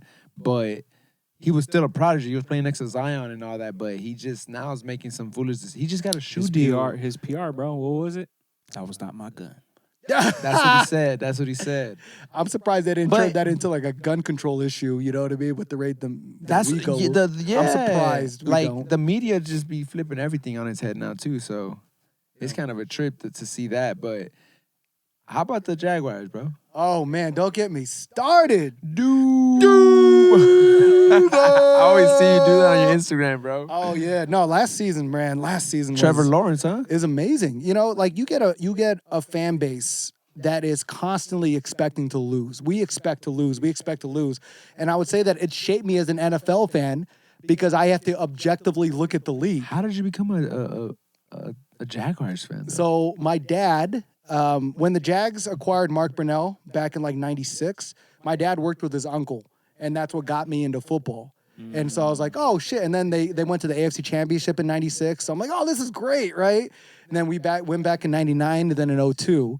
And then it's like I fell in love with those years. Oh shit. And then I think it was Then the team fell off. well, no. So they were still very Competitive. stout, right? Because we had the Marcus Stroud, John Henderson years, Rasheem Mathis, Fred Taylor. And those are the Jaguars I really fell in love with. I think like back in '03 or '04, they had a Hard Knocks episode detailing their preseason. Oh, shit. And for me, I was playing football at the time. And I remember they had a lot of interviews with Donovan Derry, still one of my favorite players to this time. I play strong safety as well. And I think that because they gave him a light of being a human being and going through his everything, I just kind of related to that. And that's what really made me fall in love with that team. So was it Madden? Yeah, well, no, because For me, for the Saints, it was Madden. I played the Saints, and I don't know why. I just played the Saints, and then Deuce McAllister, and I was like Drew Brees in there. I was like, no, oh, with Saints. Madden though, I had to always create a player because they always made the Jags terrible. So I had this like You made a big ass Jaguar player. And 7 shit. foot, 300-pound knew it. quarterback that runs a 4.340. Oh yeah, I knew it. I had knew a it. Trevor Lawrence before Trevor Lawrence came Oh, to yeah. Jacksonville. God damn it! That's crazy, bro. But How do you feel about the NFL now? And like, it's because you're talking about NBA being political, kind of, Uh-huh. and the NFL is also. Do you feel like that's kind of lost the NFL's touch, or I think so because the NFL, if you see how players are represented, they're representing an organization. Anytime they speak, they know that they're speaking in lieu of a brand, you know, and they know that what they say affects other people in the locker room. And I feel like that's more resemblant of real life and more resemblant of how I want to live my life, knowing that my actions affect others. right? And therefore, like, I think that's why I gravitate more towards NFL. And then on top of that, you know, I played baseball, football, and basketball in high school. And the camaraderie you develop from playing football with one another, that relationship that you make from, like, going to Hell Week and hitting them, like, left and right, you don't really get that from any other sport. That's you know? true. Nah, that's I mean, definitely true. I just moved back to my area that I grew up in, right? After 18 years. I saw about 2 or 3 people that I played football with, and it was just like old times. We connected just like that. And it's like that with people in the Navy too. But if I have roommates, I have old roommates, I have old friends, blah, blah, that I do not have that connection with. And I've known those guys longer. But because of what I physically invested with these guys. You were on the grit grind with them, right? Absolutely. And I mean, and that's what makes us men though, you know? And like, that's why I've learned this. I learned this recently. That's why, like, men, we talk shit to each other because we want to know that if you go to battle with us and you have some type of stressful situation, that I can still trust you to maintain yourself and maintain your calm and still act in lieu of it. That's actually why we were programmed to be like, Enzo, you're a bitch. Like, damn. But then you laugh because you know I'm fucking around. Right? But I've definitely been around people and I've completely distanced myself from people like, really, Alan? You're going to call me a bitch? That's fucked up, you know? I'm like, fuck that. I ain't fucking with you anymore. Like, Just the voice. It's like you just had a balloon and you was like, really, Alan? I can't help it. If, like, you show up as a bitch to me, that is the voice you have in my head for the rest of your life. Like, one of my old roommates, me and him just fucking butted heads. And I remember, like, he's like a buff-ass dude, but some of the shit that he would say, like, I remember one time he didn't do dishes. I'm like, hey, man, what the fuck? He's like, you don't have to yell at me like that. And I'm like, oh, hell no. Hell no. You're a grown-ass man. That reminds me of somebody I know that I just had butted heads with, too. And it was like, I told him something, and it was like, whoa, bro, like, relax yourself, buddy. Like, right? Like, I'm so going to post this and hashtag and tag you. You're going to fucking get it, right? And that's not how they talk. But now, because they showed up as a bitch, like, that's how they talk, you know? And I can't respect Fucking you as a helium. man anymore. Yeah. Like, really, Ann? You're going to yell at me like that? Like, yeah, bitch. Like, I guess I am. And that's not even me yelling. That's just being like, yo, I'm just holding you Correcting accountable the as a action. man. right. Right. You got to wash the dishes, man. Who's going to carry the boat? Right? I had to do that in college as well. For real? Yeah, bro. I would cook, and I'm the type of person that whatever I use, I clean.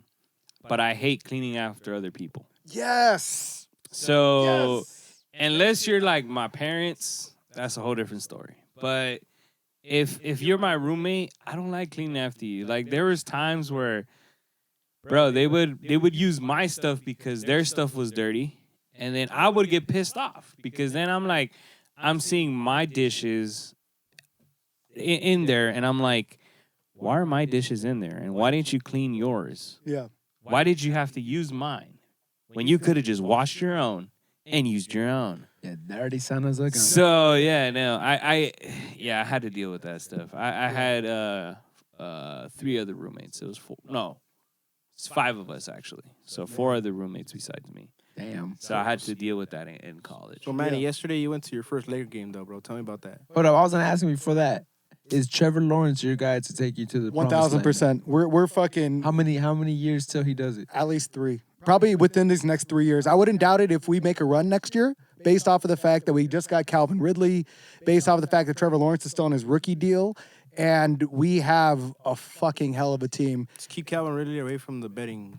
Well, dude, you know, that's so stupid based off of what they're doing. Like, Okay, break that down. What happened with that So guy? he made a $1,500 parlay while he was suspended on DraftKings or something like that, and it was just for, like, the Falcons to win and all these other teams to win. It was just But a not parlay. his team. No, it was his team. He was on the Falcons, and he betted for them to win. You can't do that? No, you can, because it starts questioning the integrity of the game, like the whole Pete Rose Yeah. So effect. even Like if you had insider But even if- information that even- they were gonna win. But even if he was suspended, he can't bet? No, that's the reason why he got suspended. So what Oh. happened was that he checked out for his own mental health, And then while he was checked out, is when he made his bet. And then the NFL decided to suspend him the very next year for that. For the whole year. For the whole year. So we got him effectively on his rookie deal, except on his 5th-year option.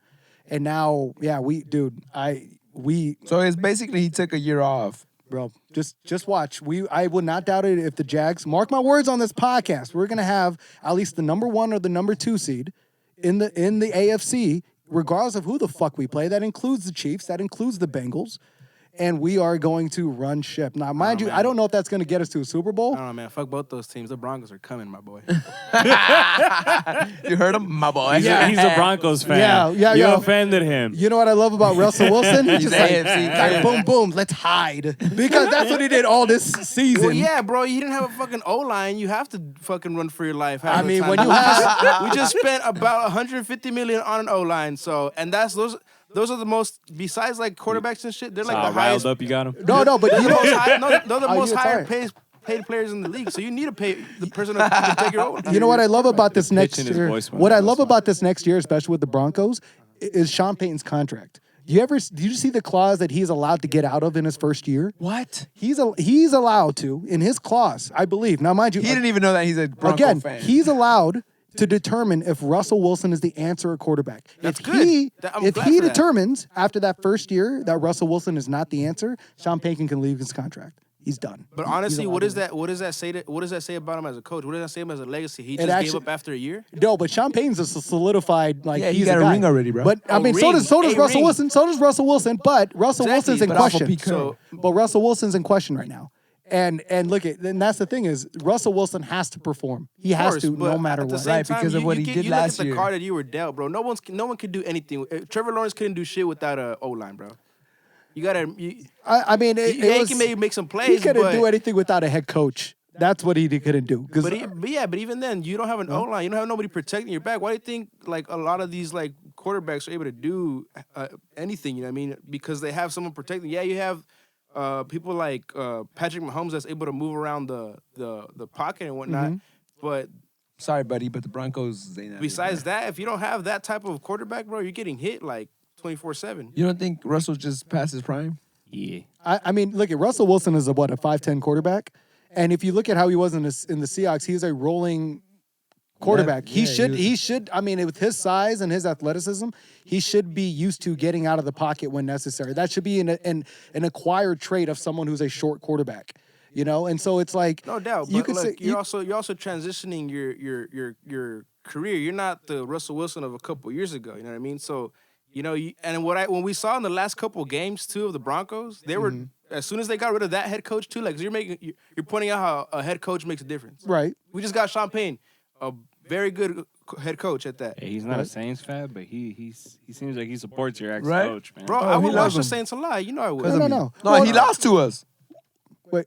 Oh wait, you're a No, He's a Saints fan. Well, no, the Broncos. that was the Bounty Broncos. Gate, bro. The coach lost to the That Saints, was so that's Bounty why. Gate, bro. If you guys like took out half the league that the year, whole bro. league did that, And then though. Sean They Payton, were what the ones that did got he caught have with to it. do? What did he have to do? He had to sit out a whole year, bro. That's all good. Now I know. It's But just, you still raving for him, aren't you? Well, he's my quarterback. He's my. He's a coach. You my kinda have no now. choice, right? What am I Like, gonna exactly. say? Fuck him. I don't want him anymore. Bro, Nah, I You was- want him to bounty gate for your team now. Yeah, I was supporting Urban Meyer during that year with the Jags, that's for sure. So I mean, it just you roll with your team, you know what I mean? 100% loyal. Facts. So no, but I mean that's the Broncos are in a very interesting spot because this is a make or break year. And so actually I got to ask you. Let's say Russell Wilson has another year like this again. What do you as a Broncos fan want to happen at the quarterback position? It's a very tough question. Whoa. But you have someone like Lamar Jackson out there is basically gonna start looking for a new team. There's options out there, and the Broncos are that type of team that they're gonna go out there and most likely John Elway?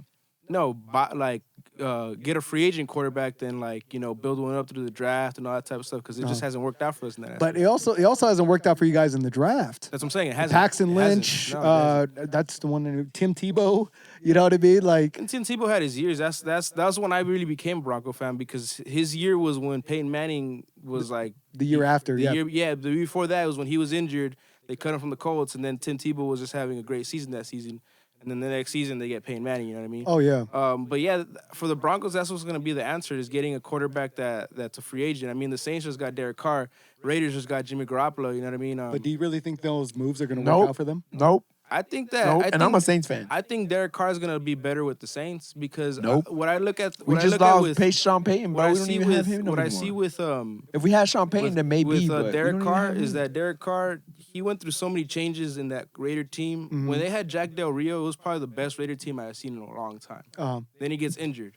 Then they fired Jack Del Rio. You got John Gruden and all that bullshit. You get Marshawn Lynch back in. They trade Khalil Mack. All this stuff that just like, I feel like it's not consistent for a quarterback. You're talking about, again, coaching. I feel like Jack Del Rio was the coach that would have taken the Raiders probably to the promised land. You know what I mean? You know what I'm starting to notice in the NFL though? The coaching carousel is so damn repetitive that people and all players should expect it.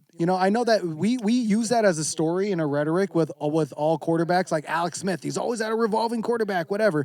Nah, Patrick Mahomes is just the shit. Like you don't need to. Facts. It doesn't matter what coach you have there. He's that good. dude. He's that guy, right? And Trevor Lawrence is that guy. And what you're starting to realize is I that saw. Where did he go with Clemson? He was at went to Clemson. Bruh. It was Clemson. When he was at Clemson, the shit he did at Clemson was like, and the long blonde hair. Just, Oh, yeah. that shit looked crazy. I was like, this is. But Moses. what I'm saying is it's You got see- Burrow too. That's you see the same way. You see the league needing those that's him quarterbacks, and that's what it's all being revolved around, or a quarterback that has one of those years. It's there's no in between. It's a trip how the NFL still keeps that old school essence that it's still a quarterback's league. It's Yeah. not like the NBA where it's like the NBA went to like it's a 5 positionless league now where everybody can play everything. Yeah, everybody can play every position. Yeah. No matter. No more specialists. So the Jaguars to the Super Bowl next year. I would say they have a 1 or 2 seed and a very, very good chance. And if not next year, it's the year after, for sure. You could put that on whatever, unless Trevor Lawrence gets hurt. Then that's another Let's hope story. he doesn't break a leg. Bro, there was a game last year against Detroit where Trevor Lawrence, he had a mad, wicked, twisted ankle. You could feel all of us as Jags fans Died? just dying. He died, Mauricio? But yeah. So, to switch lanes a little bit, man, you went to your first Laker game yesterday. yeah, How was it, bro? Was it everything you ever thought about it? it's different. I mean, What I did- had been to every other sport. It's just never basketball for some reason. That's interesting. I've been to soccer games growing up. I've been to NFL games. I've been to baseball games. I've been to hockey games. I had just never gone to a basketball game. You been to a basketball game, Laker game before? Oh yeah, I went Yeah. to a bunch of them. Like I remember going when like Cedric Ceballos was a Laker. Wow. Yeah. Damn, you saw a young Kobe then. I was a big fan of young Kobe. So Damn. You see, that's what I feel bad for you, bro. Yeah, I never You I saw- never got to see him live. No. Not only that, I just TV is where the I greatest saw him. player you saw yesterday was AD, Practically. and he didn't go Oh off. no, yeah. And he didn't go Greatest off. player he saw was Austin Reeves. Yeah, he went Austin off. Reeves. Oh, he had a career night last Yeah, night. Right? Yeah, exactly, 35. exactly, yo. Yeah. So that's the greatest white boy you ever seen ball right there. Austin Reeves. I said it last night. I said he's the second reincarnation of Jerry West. And he proved it to me last night, bro. He did that. That's a large statement, man. I think he's that good. Honestly, bro, have you seen his pivot? Jerry West. The way he cuts is really good. I just feel that I say that because Jerry West was playing in an era back then where like people weren't as athletic and they weren't doing everything that he's Oh, doing. that's the typical. You can't make that argument. You, Bro, they the only. were playing in the 50s and the 60s. They weren't working out like how they are now. Yeah, sure. Yeah, you can't. But you can't argue like current people who And they didn't who have a three-point benefited- line. You can't argue with people that have benefited from evolution and then compare. Nah, for it sure. to I the ain't roots of trying that. to. I'm not trying to shit on Jerry West. I'm saying like he's the equivalent of like the 2023 version of Jerry West. Jerry West led the Lakers, I think, 10 NBA finals. I mean, obviously, I don't think Austin Reeves is gonna do that for us. 'Cause Yeah, look the at NBA. But why did he lead us to that so many? No, but think about this, The right? league was sorry. All right, so why is Jerry West remembered? That's the better the logo, question. Mr. Logo. Well, no, because of what he accomplished and what he got the Lakers to do. Right. Right? Not because he can shoot, not because of whatever, because of what he brought as a culture and what he raised the dynasty. I'm just to be. talking shit because I'm a young ass. I'm a I 90s know baby. that, but what I'm saying is that's why I find it really, really troubling when you Fucked have up, these right. players. Your voice is changing in his head right now, bro. It just He raised the pitch, bro. Austin Reeves is Jerry West. That's what I heard. That's actually what I heard. There you go, Enzo. Your voice is like that for the rest of this time out now. Do it again. I can't do it now. I can't do it for both like that. Oh, That was too good, yo. Oh, this you're a good one. oh my God, that's hilarious. But no, I had to be my brother. It's hard, but no, it is. Let them be them. You know, Just like to see him do that last night was incredible, though, bro. Like this dude had, I was seeing like white Mamba out there, bro, because he was like pump fake, up and under, and I was like, what the fuck, bro? You got some hooping They in caught there. him because he's from like Yeah, the the South. hillbilly, Hillbilly Kobe. Mamba. Yeah, Hillbilly Kobe. yeah, Yeah, that's he what they used said to that call when he him, came bro. in Oh wow. to the Lakers. He said that was his nickname. I mean, he has a nice pivot, bro, and he was making some shit yesterday that like he Man, jumps was going this to the high. line. We literally won that game because of him. He went to the line. And what did he get? Like 7 points at the line? Nah, he had like No, I'm talking about the end, the last 3 minutes. It was like 7 yeah, points. Yeah, you're right. that literally got us to win. All the free throws were all the on him. free throws that he got at the They end. were double teaming him in the third and the fourth too. Yeah, Yeah. I think what 35 or 37, something like that. He had something 35 is what he had last That night. shit was incredible. I was It's like really troubling though to watch those Laker teams because I grew up with like the Kobe Shaqs, the Nick Van Exel, Eddie Jones, the young Kobe's, and like Del Harris, Vlade Divac, you know. remember that. Mhm. And now you got just people there sometimes, I guess. I mean, LeBron And the is whole team gets shifted. right, and I mean, we've had Ugh. like what 4 or 5 shifts What do you since mean? Braun. Oh shit, is that what you mean? Yeah, Like 4 or 5 shifts. talk about right? like roster overhauls. Yeah. definitely. Yeah. Definitely. Yeah. You don't like get complete overhauls. you. Where like the 2 main guys that have been there is just been LeBron and AD. Yeah, who pretty else has much. stayed there from. Pretty much. Yeah. And then even then, it's Even like the coaches don't last. Yeah. well, I mean, even LeBron and AD don't last. I mean, look at them. They never play. They very rarely play or very 100% healthy. Yeah, for the whole season. And I mean, you can- AD doesn't, but LeBron at least gives you at least like 60 games out of the year. But do you watch? I mean, when you watch them though, do you really feel like they have their heart into it?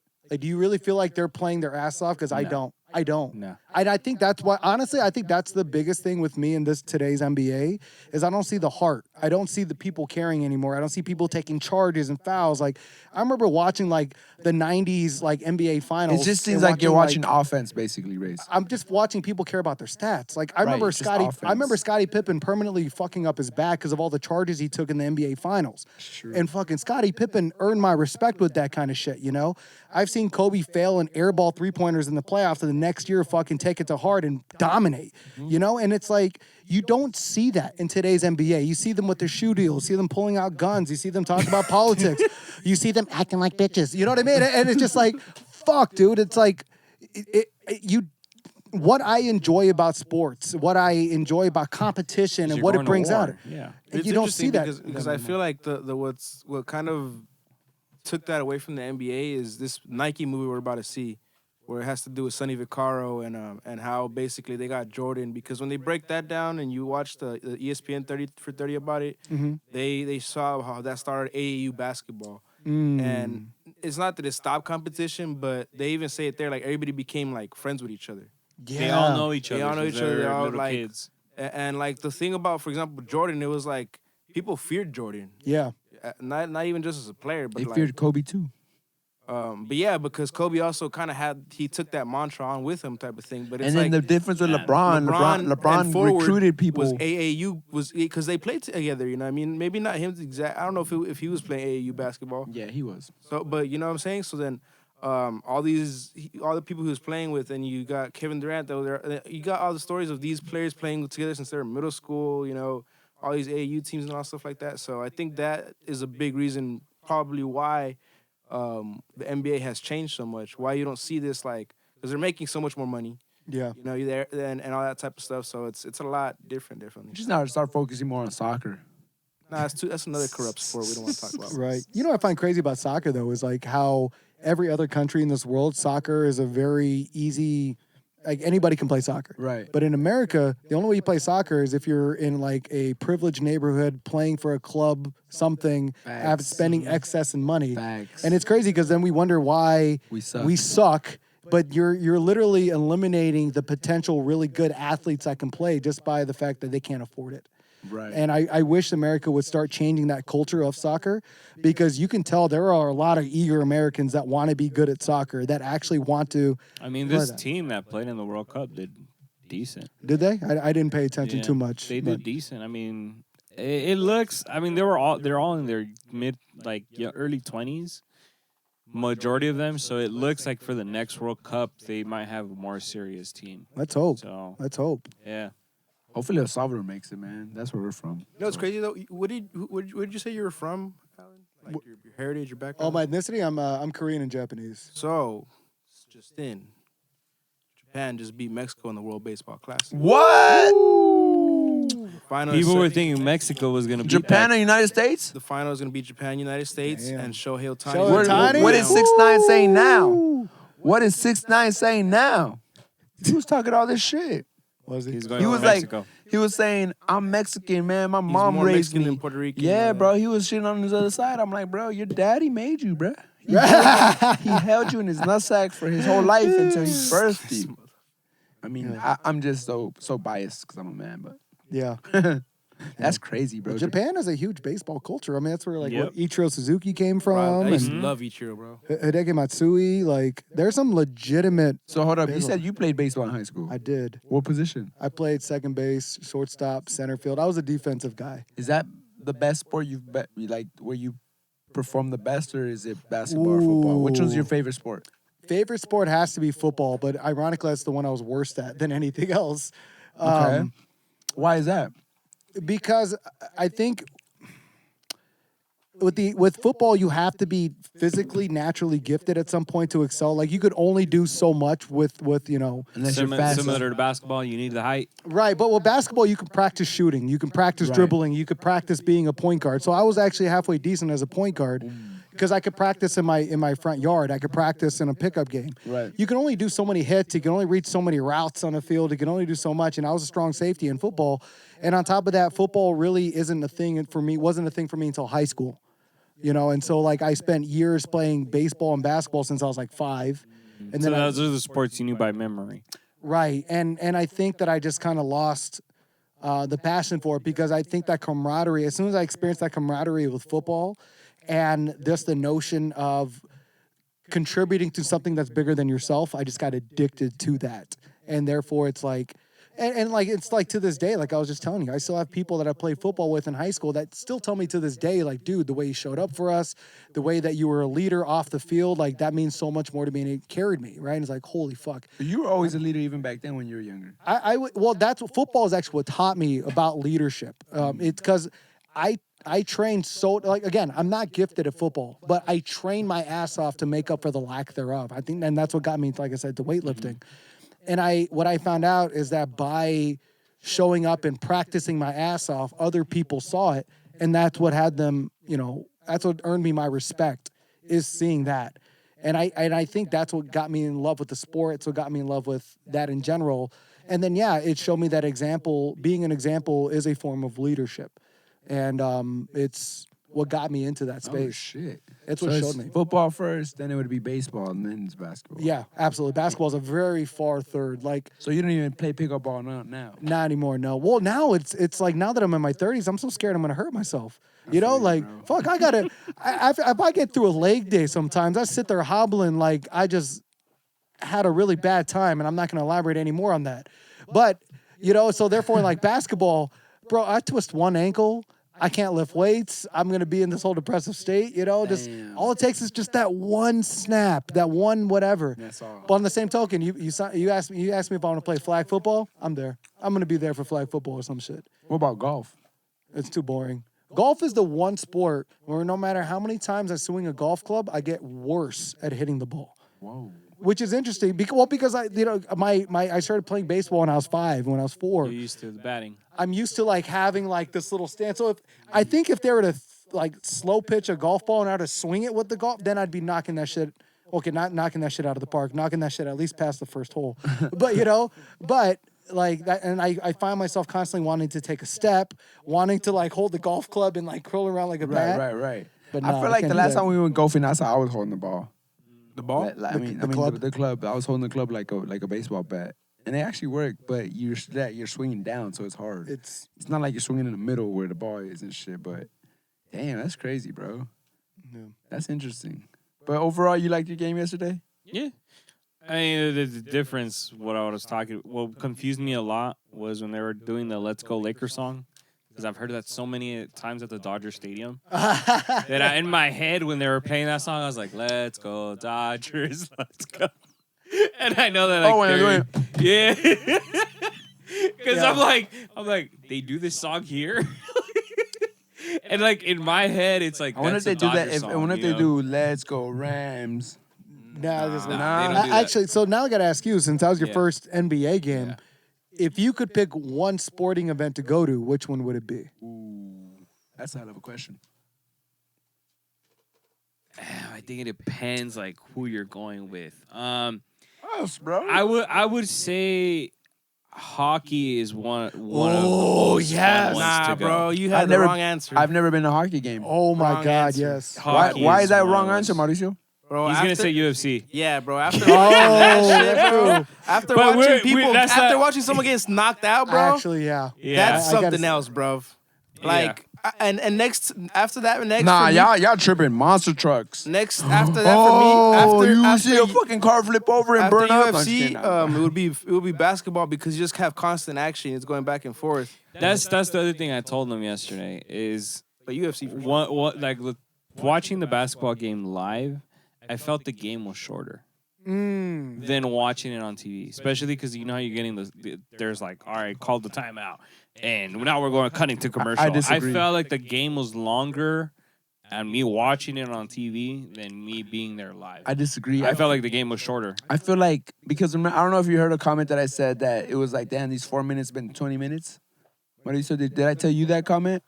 Probably told him, yeah. I told Mauricio that, and I was like, damn, it's interesting how at home it feels like it goes fast, but when you're there, there's no commentary. You're not seeing commercials. It's Right. like, but I'm glad you enjoyed yourself, bro. yeah. We got our first Laker win. But Hopefully, yeah, that's another event I've been to. I've been to UFC fights Right. with this guy. So that's the thing. It's like I had gone to like every other sport except that one. So I was like, all right, might as well do it. I need to go to a UFC event. I haven't seen that. UFC. A UFC event, dude, testosterone level. There is an energy level. It's Yeah. wild, bro. You've been It's to a UFC wild. event? Unmatched. Yeah, so but, And everybody becomes, well, at least where we went, like everybody becomes friendly, bro. Like you start talking shit, and then they start talking shit with you. Like Yeah. you start cheering everything, bro. Like Which fight did you watch? I watched my last fight that I watched was Ronda Rousey getting beat. By who? You saw that live? Yeah, by Holly Holm. Oh, the kick? No, not Holly Holm. No, sorry. Amanda Nunes? Sorry, no, Amanda Nunez. Sorry, Oh, sorry. I was That- yeah, I was- saying, 'cause Amanda- I was like, I knew it was one of the Ronda Rousey losses, but I saw the Amanda Nunes one because that's when Ronda Rousey just got back, and I think there's all this hype about it, and Amanda Nunes just tore up. Was on that it. the same night that Brock Lesnar fought? I don't think so. Because I think the Ronda Rousey was the showcase headline event. Yeah, Damn. and so, but no, what's interesting is you brought up hockey. You live in You living in Vegas one? So do you remember that the Mandalay Bay shooting and everything, and then the Vegas Knights had that amazing season that got them to the Stanley Cup finals. Being in that T-Mobile Arena during that energy is season, wild in hockey. oh my That was God! the year after the shooting. that they Year won after it. the shooting, yeah, and it's Do funny. you think that they do that to because it's interesting how after Katrina, the Orleans, The Saints you know what I'm won. saying? Then after wasn't there something for the Rams? No. No, we're 9/11 talking about the Astros. Remember? That's the year they won when the they had their hurricane? catastrophe. They had their catastrophe. Then also Yeah. Black Lives Matter, the whole riots in LA. Then the Rams win it. And the then Dodgers win it. and the then also, pandemic. and then to add on to that, 9/11 and the Patriots. Wasn't 9/11 and the Yankees though? Actually, the Yankees win it too. I believe so, but I still pennant. remember the Patriots coming out out of the pregame as a team out of the tunnel, and I was like, oh, 9/11, this, I and don't this. know. Wasn't that the this, same that. year as the Tuck Rule? I believe so, actually. I believe so. So yeah, was it skewed maybe a little bit? But that does add on to your point, and I do find that peculiar. And I find that Conspiracy theory. Well, you got to think about this too, and I do want to add on to this because I had this random thought, and now you just kind of manifested it. Let's do it. Who in the fucking Vegas gave a fuck about hockey before that Mandalay Bay shooting and before the Knights started going Right. hot. Now, mind you, it was like the Knights, I think, first or second year that they were They there. were there brand new. It was But- their debut year. Right, and even then, for Bro, me, I what would have never paid attention to hockey had it not been for that shooting, had it not been for the Knights winning. Now the Knights are my team because of what they represented for the Vegas community during that Same year. for me and Katrina. And so now it's the like you're Saints. right. You're right. It's like I wonder if there is something behind that because the entire city of Vegas is Because they in be love with saying the that Knights. sports is rigged. I wouldn't doubt it. I would not doubt it. I mean, there has to be some part of it. I mean, do you guys sports bet, right?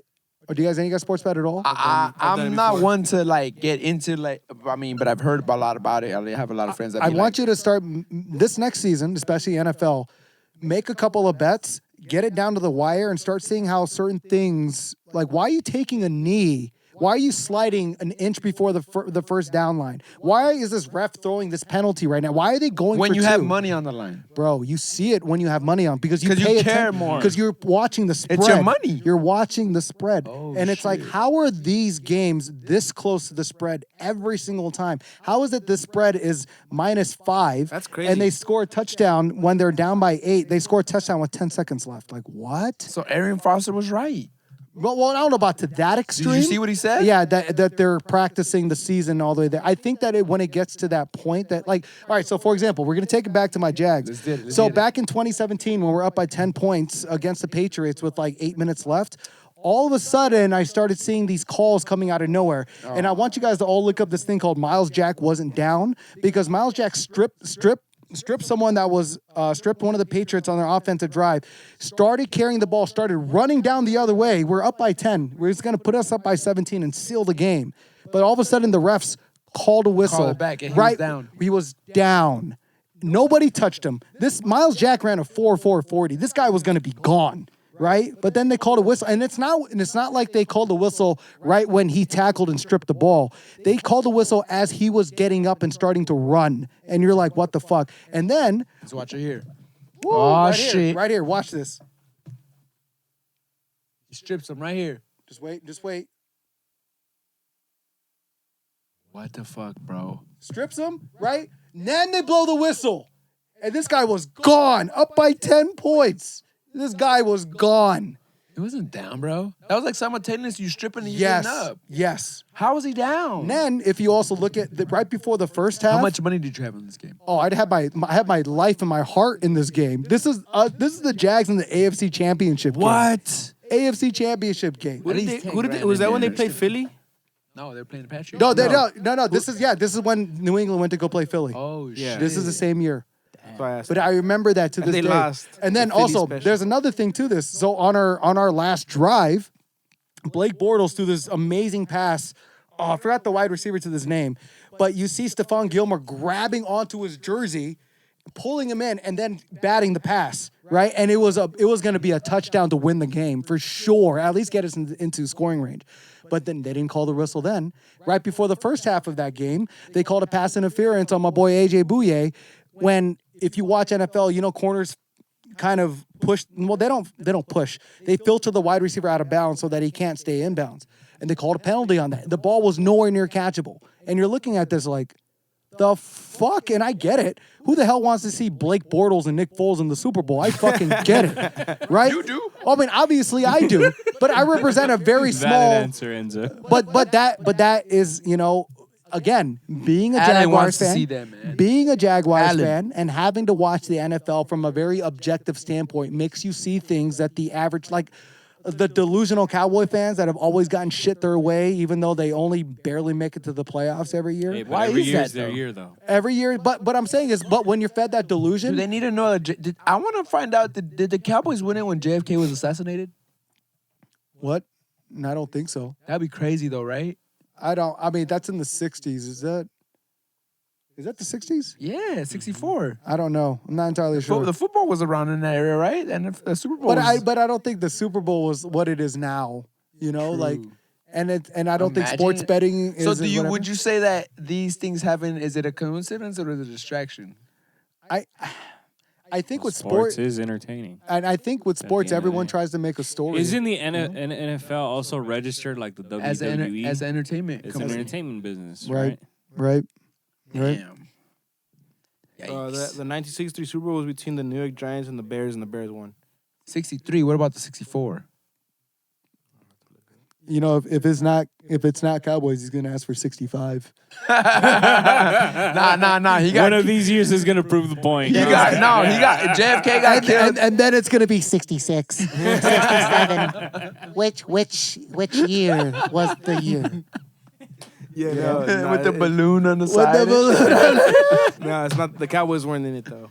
He did it. He weren't it. They were delusional that year too. Yeah. Fuck. Yeah. When did they ever win one then? Tony Romo was the best quarterback of all time since '64. You know what I mean? That's what I'm saying. I'm Well, glad. bro, but you know what's so funny? Because like I don't think Cowboys are a bad team by any measure. It's their fans that piss me off every They're like single Laker time. fans. I know. Yeah, it's like it's annoying. It is. Hey, I'm a Laker fan, and I see some of them, so I'm like, man, shut up, bro. You guys look bad, bro. Bro, like the amount of Laker fans I hated on LeBron until LeBron got to LA. Bruh. I hated on LeBron until he won the championship For against the Cleveland, Warriors. yeah, That's yeah. when I was like, all right, bro. All I'm saying is, I remember there was the longest time ever that if you were a Kobe fan, by default you had to hate LeBron. Facts. And I never understood that. And I remember to this day all of those people, because I've been a LeBron fan since because I've always appreciated his game, and I never understood why Kobe fans had this measure to always attack him.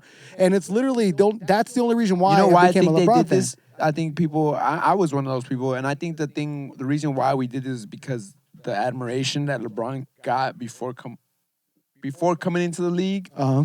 And then getting that thing that he was going to be better than Jordan or just as good as Jordan, Right. and getting to see that our guy was getting overlooked is what like pissed us off. And at least He's for still me. overlooked till this day. Well, now, because look what he's doing, bro. This guy's 20 years in the game. Now No. I'm talking about Kobe. Like Kobe, in most But people's that's what I'm- conversation, he's not even But there. that's what I'm saying, because LeBron James has surpassed expectations, bro. That now it's like you can't really like not look at LeBron in that light when Kobe's already gone, his career's already over, right? And he did what he got to fourth. LeBron's in the number one spot in the driver's seat as the number one scorer all time. Like you can't top that. And he's got he got 3 different rings with 3 different organizations. Jordan didn't even do that. So that's a lot of bragging rights that I feel like, damn, now he can hold that and be like, yeah, I am the best ever because nobody ever did it like me. Yeah, Because before him, it was like Jordan, nobody ever did it like him. And before him, it was Bill Russell, right?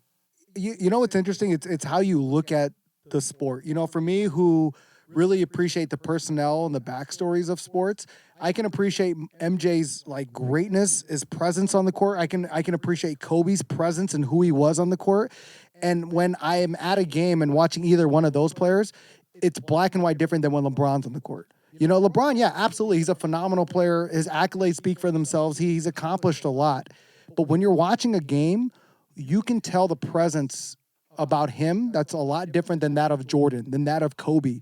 Like we said earlier, Kobe and Jordan commanded a fear. Like, you fear this motherfucker. You know damn well he was going to shove it down your throat and you had to compete. Can I make this thought of maybe we felt like that because we were younger and it was intimidating since we were so young when we saw that, and then now that we're older, we seen LeBron do it. We're like, we're your age, bro. We can see When you have do. you ever seen LeBron learn a different language just to talk trash? I mean, that's different, yeah, for sure. Kobe is different. MJ didn't do that. MJ never learned another language. Kobe was raised in Italy. That's why he knows 5 different languages, bro. Like, he married a Latina on top of that. Like, Kobe is just a different animal, bro. But like, that guy right there, that's why he's my favorite all-time Well, first player. of all, when Jordan was playing, I don't think there was that many foreign players in the Exactly. league. What do you And mean? most people What do you spoke mean? English. What do you mean? Played with Tony Kukoc. Yeah, bro. Played What are you with Tony talking about? Kukoc. Play and Played with then the- even before that, where was he played with Jelly Bean Bryant too, bro? And where did he end up? In Italy. So yes, people were coming back and forth No, from I know, over there but already. like, for example, The best- For example, we're What's the talking- guy from the Nets that was the best shooter ever before Curry? He played for the Nets. He had like one of those Rahibovic last names.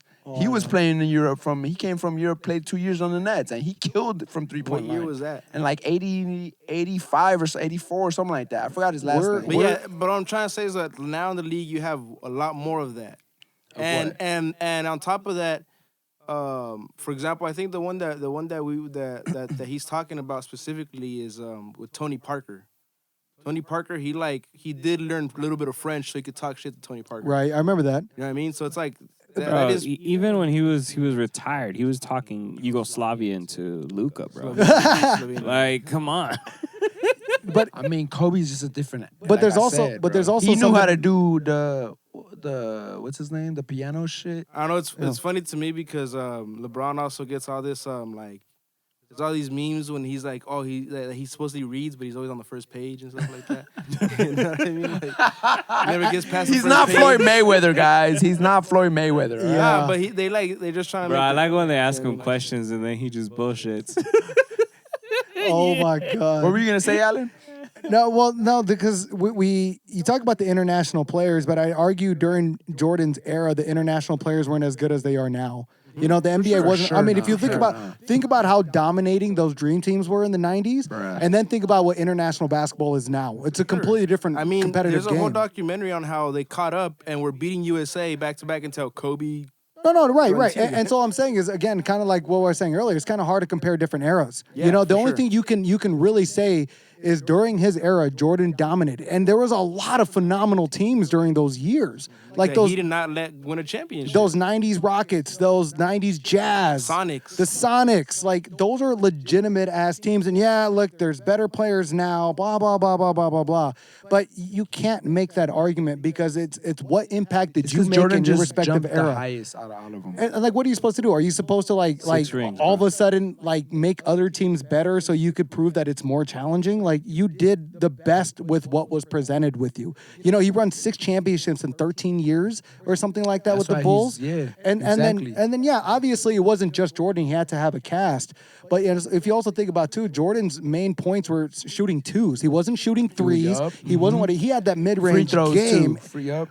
It was just bizarre. Yeah, he had a mid-range game. And the guy is the epitome of changing your game as you age. Like, right, he was a high flyer at first, and then he came in, fucking started mid-range, back to the basket, post-up game. like, speaking of which, the trainer from Michael Jordan, Tim Grover, Tim Grover, yup. he has 2 books out. I forgot what they're called. One's called Winning, and the other one is something of that nature. But he talks about a lot of the mentality that Jordan has and everything. Kobe, because he trained both of them. Bro, reading those books are very inspirational. Very, like, it gets you to, like, kind of what you're saying earlier. Sometimes it's hard to wake up at 5 in the morning to wake up. Facts. Well, fuck, dude, I have no other choice because this is what the cost of winning is going to be. And I want to Right. win more than I want to Almost lose. like that David Goggins effect that he has. He It has really the same is. type The boat. He has that same effect for sure. Crazy Absolutely. we're talking about Jordan right now too because he's about to sell the team too or selling a majority Sell the stake. Hornets. Yeah.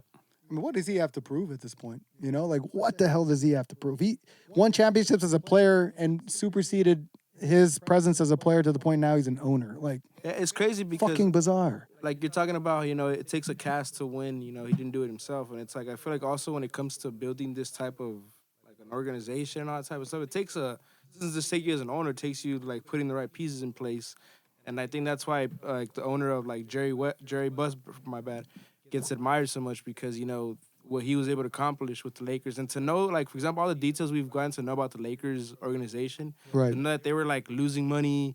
You know, like all this type of stuff that they did, and they still are like arguably one of the number 1 franchises in the world. It's pretty incredible. So it's like it's another challenge for someone like Jordan to take on and you know put that culture and everything into a whole organization. It's different as a player than it is. Kind of to like wrap this up. Who do you got in April, Tank or Ryan Garcia? Oh, dude, I don't have an opinion on fighting. On boxing? No, none whatsoever. Just pick a name. Ooh. I heard a lot about Ryan Garcia, so I'm going to go with him. Wow. Okay. Heard a lot the about him. underdog. All right. All right. Who do you guys got in that fight? Ryan Garcia. Tank, bro. I got Tank too. But dang, you got Ryan Garcia too, Mauricio? I've been telling you this. Wow. All right. Well, guys, appreciate y'all. Wait. Whoa, But that's whoa. boxing. What about UFC? You don't watch. I don't UFC? watch that either. I'll go to an event, but Okay. I don't pay attention to it too much. Like, nah. All right. Damn, Well, that man. was interesting because we just had an event that happened in London this weekend. You know, the guy was going, and I think what the record was 3-11, trying to get your title back. Oh, wow. And Kamaru Usman was trying to get his title back, and you know he wasn't able to do it. That book by Tim Grover, Relentless, right? Relentless, Yep, yep. bro. I listened to that shit. And That's what I like about What- audiobooks. what I want to ask you about this is that okay, so his previous fight he got knocked out. Okay. He was a champion, had dominated the division, all that type of stuff. As an athlete, when you go through like some kind of like you've played sports and all that type of stuff, so this is why I'm asking you this. When you go through some kind of a loss, how does that affect your mental state? you know, you compete as well. So like Mhm. if you feel like you fell short from your goal or anything like that, how does that affect your mental state going into the next competition or, you know, type of thing? Yeah, that's a very good question. I think losing presents you with an opportunity to be better. You know, it presents you an opportunity to appreciate where you're at, and it more often than not spurns the motivation and the inspiration you need to actually get over that hump. You know, um, like for me, for example, like I was just showing them the picture of what it was like for my first competition and what I look like now.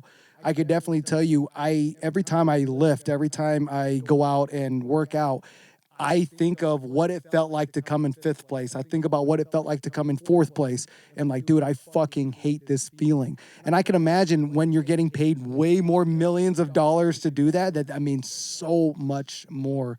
And I don't know of any man that has real assertive goals that actually enjoys losing and that will stay in that state of loss. Facts. That bounce back effect, man. We always bouncing back. And if you don't, well, there's a reason why, you know, some things are made for men and some things are meant to be left for boys. Straight the fuck up. That's fucking facts right there, man. Good night, people. That's it.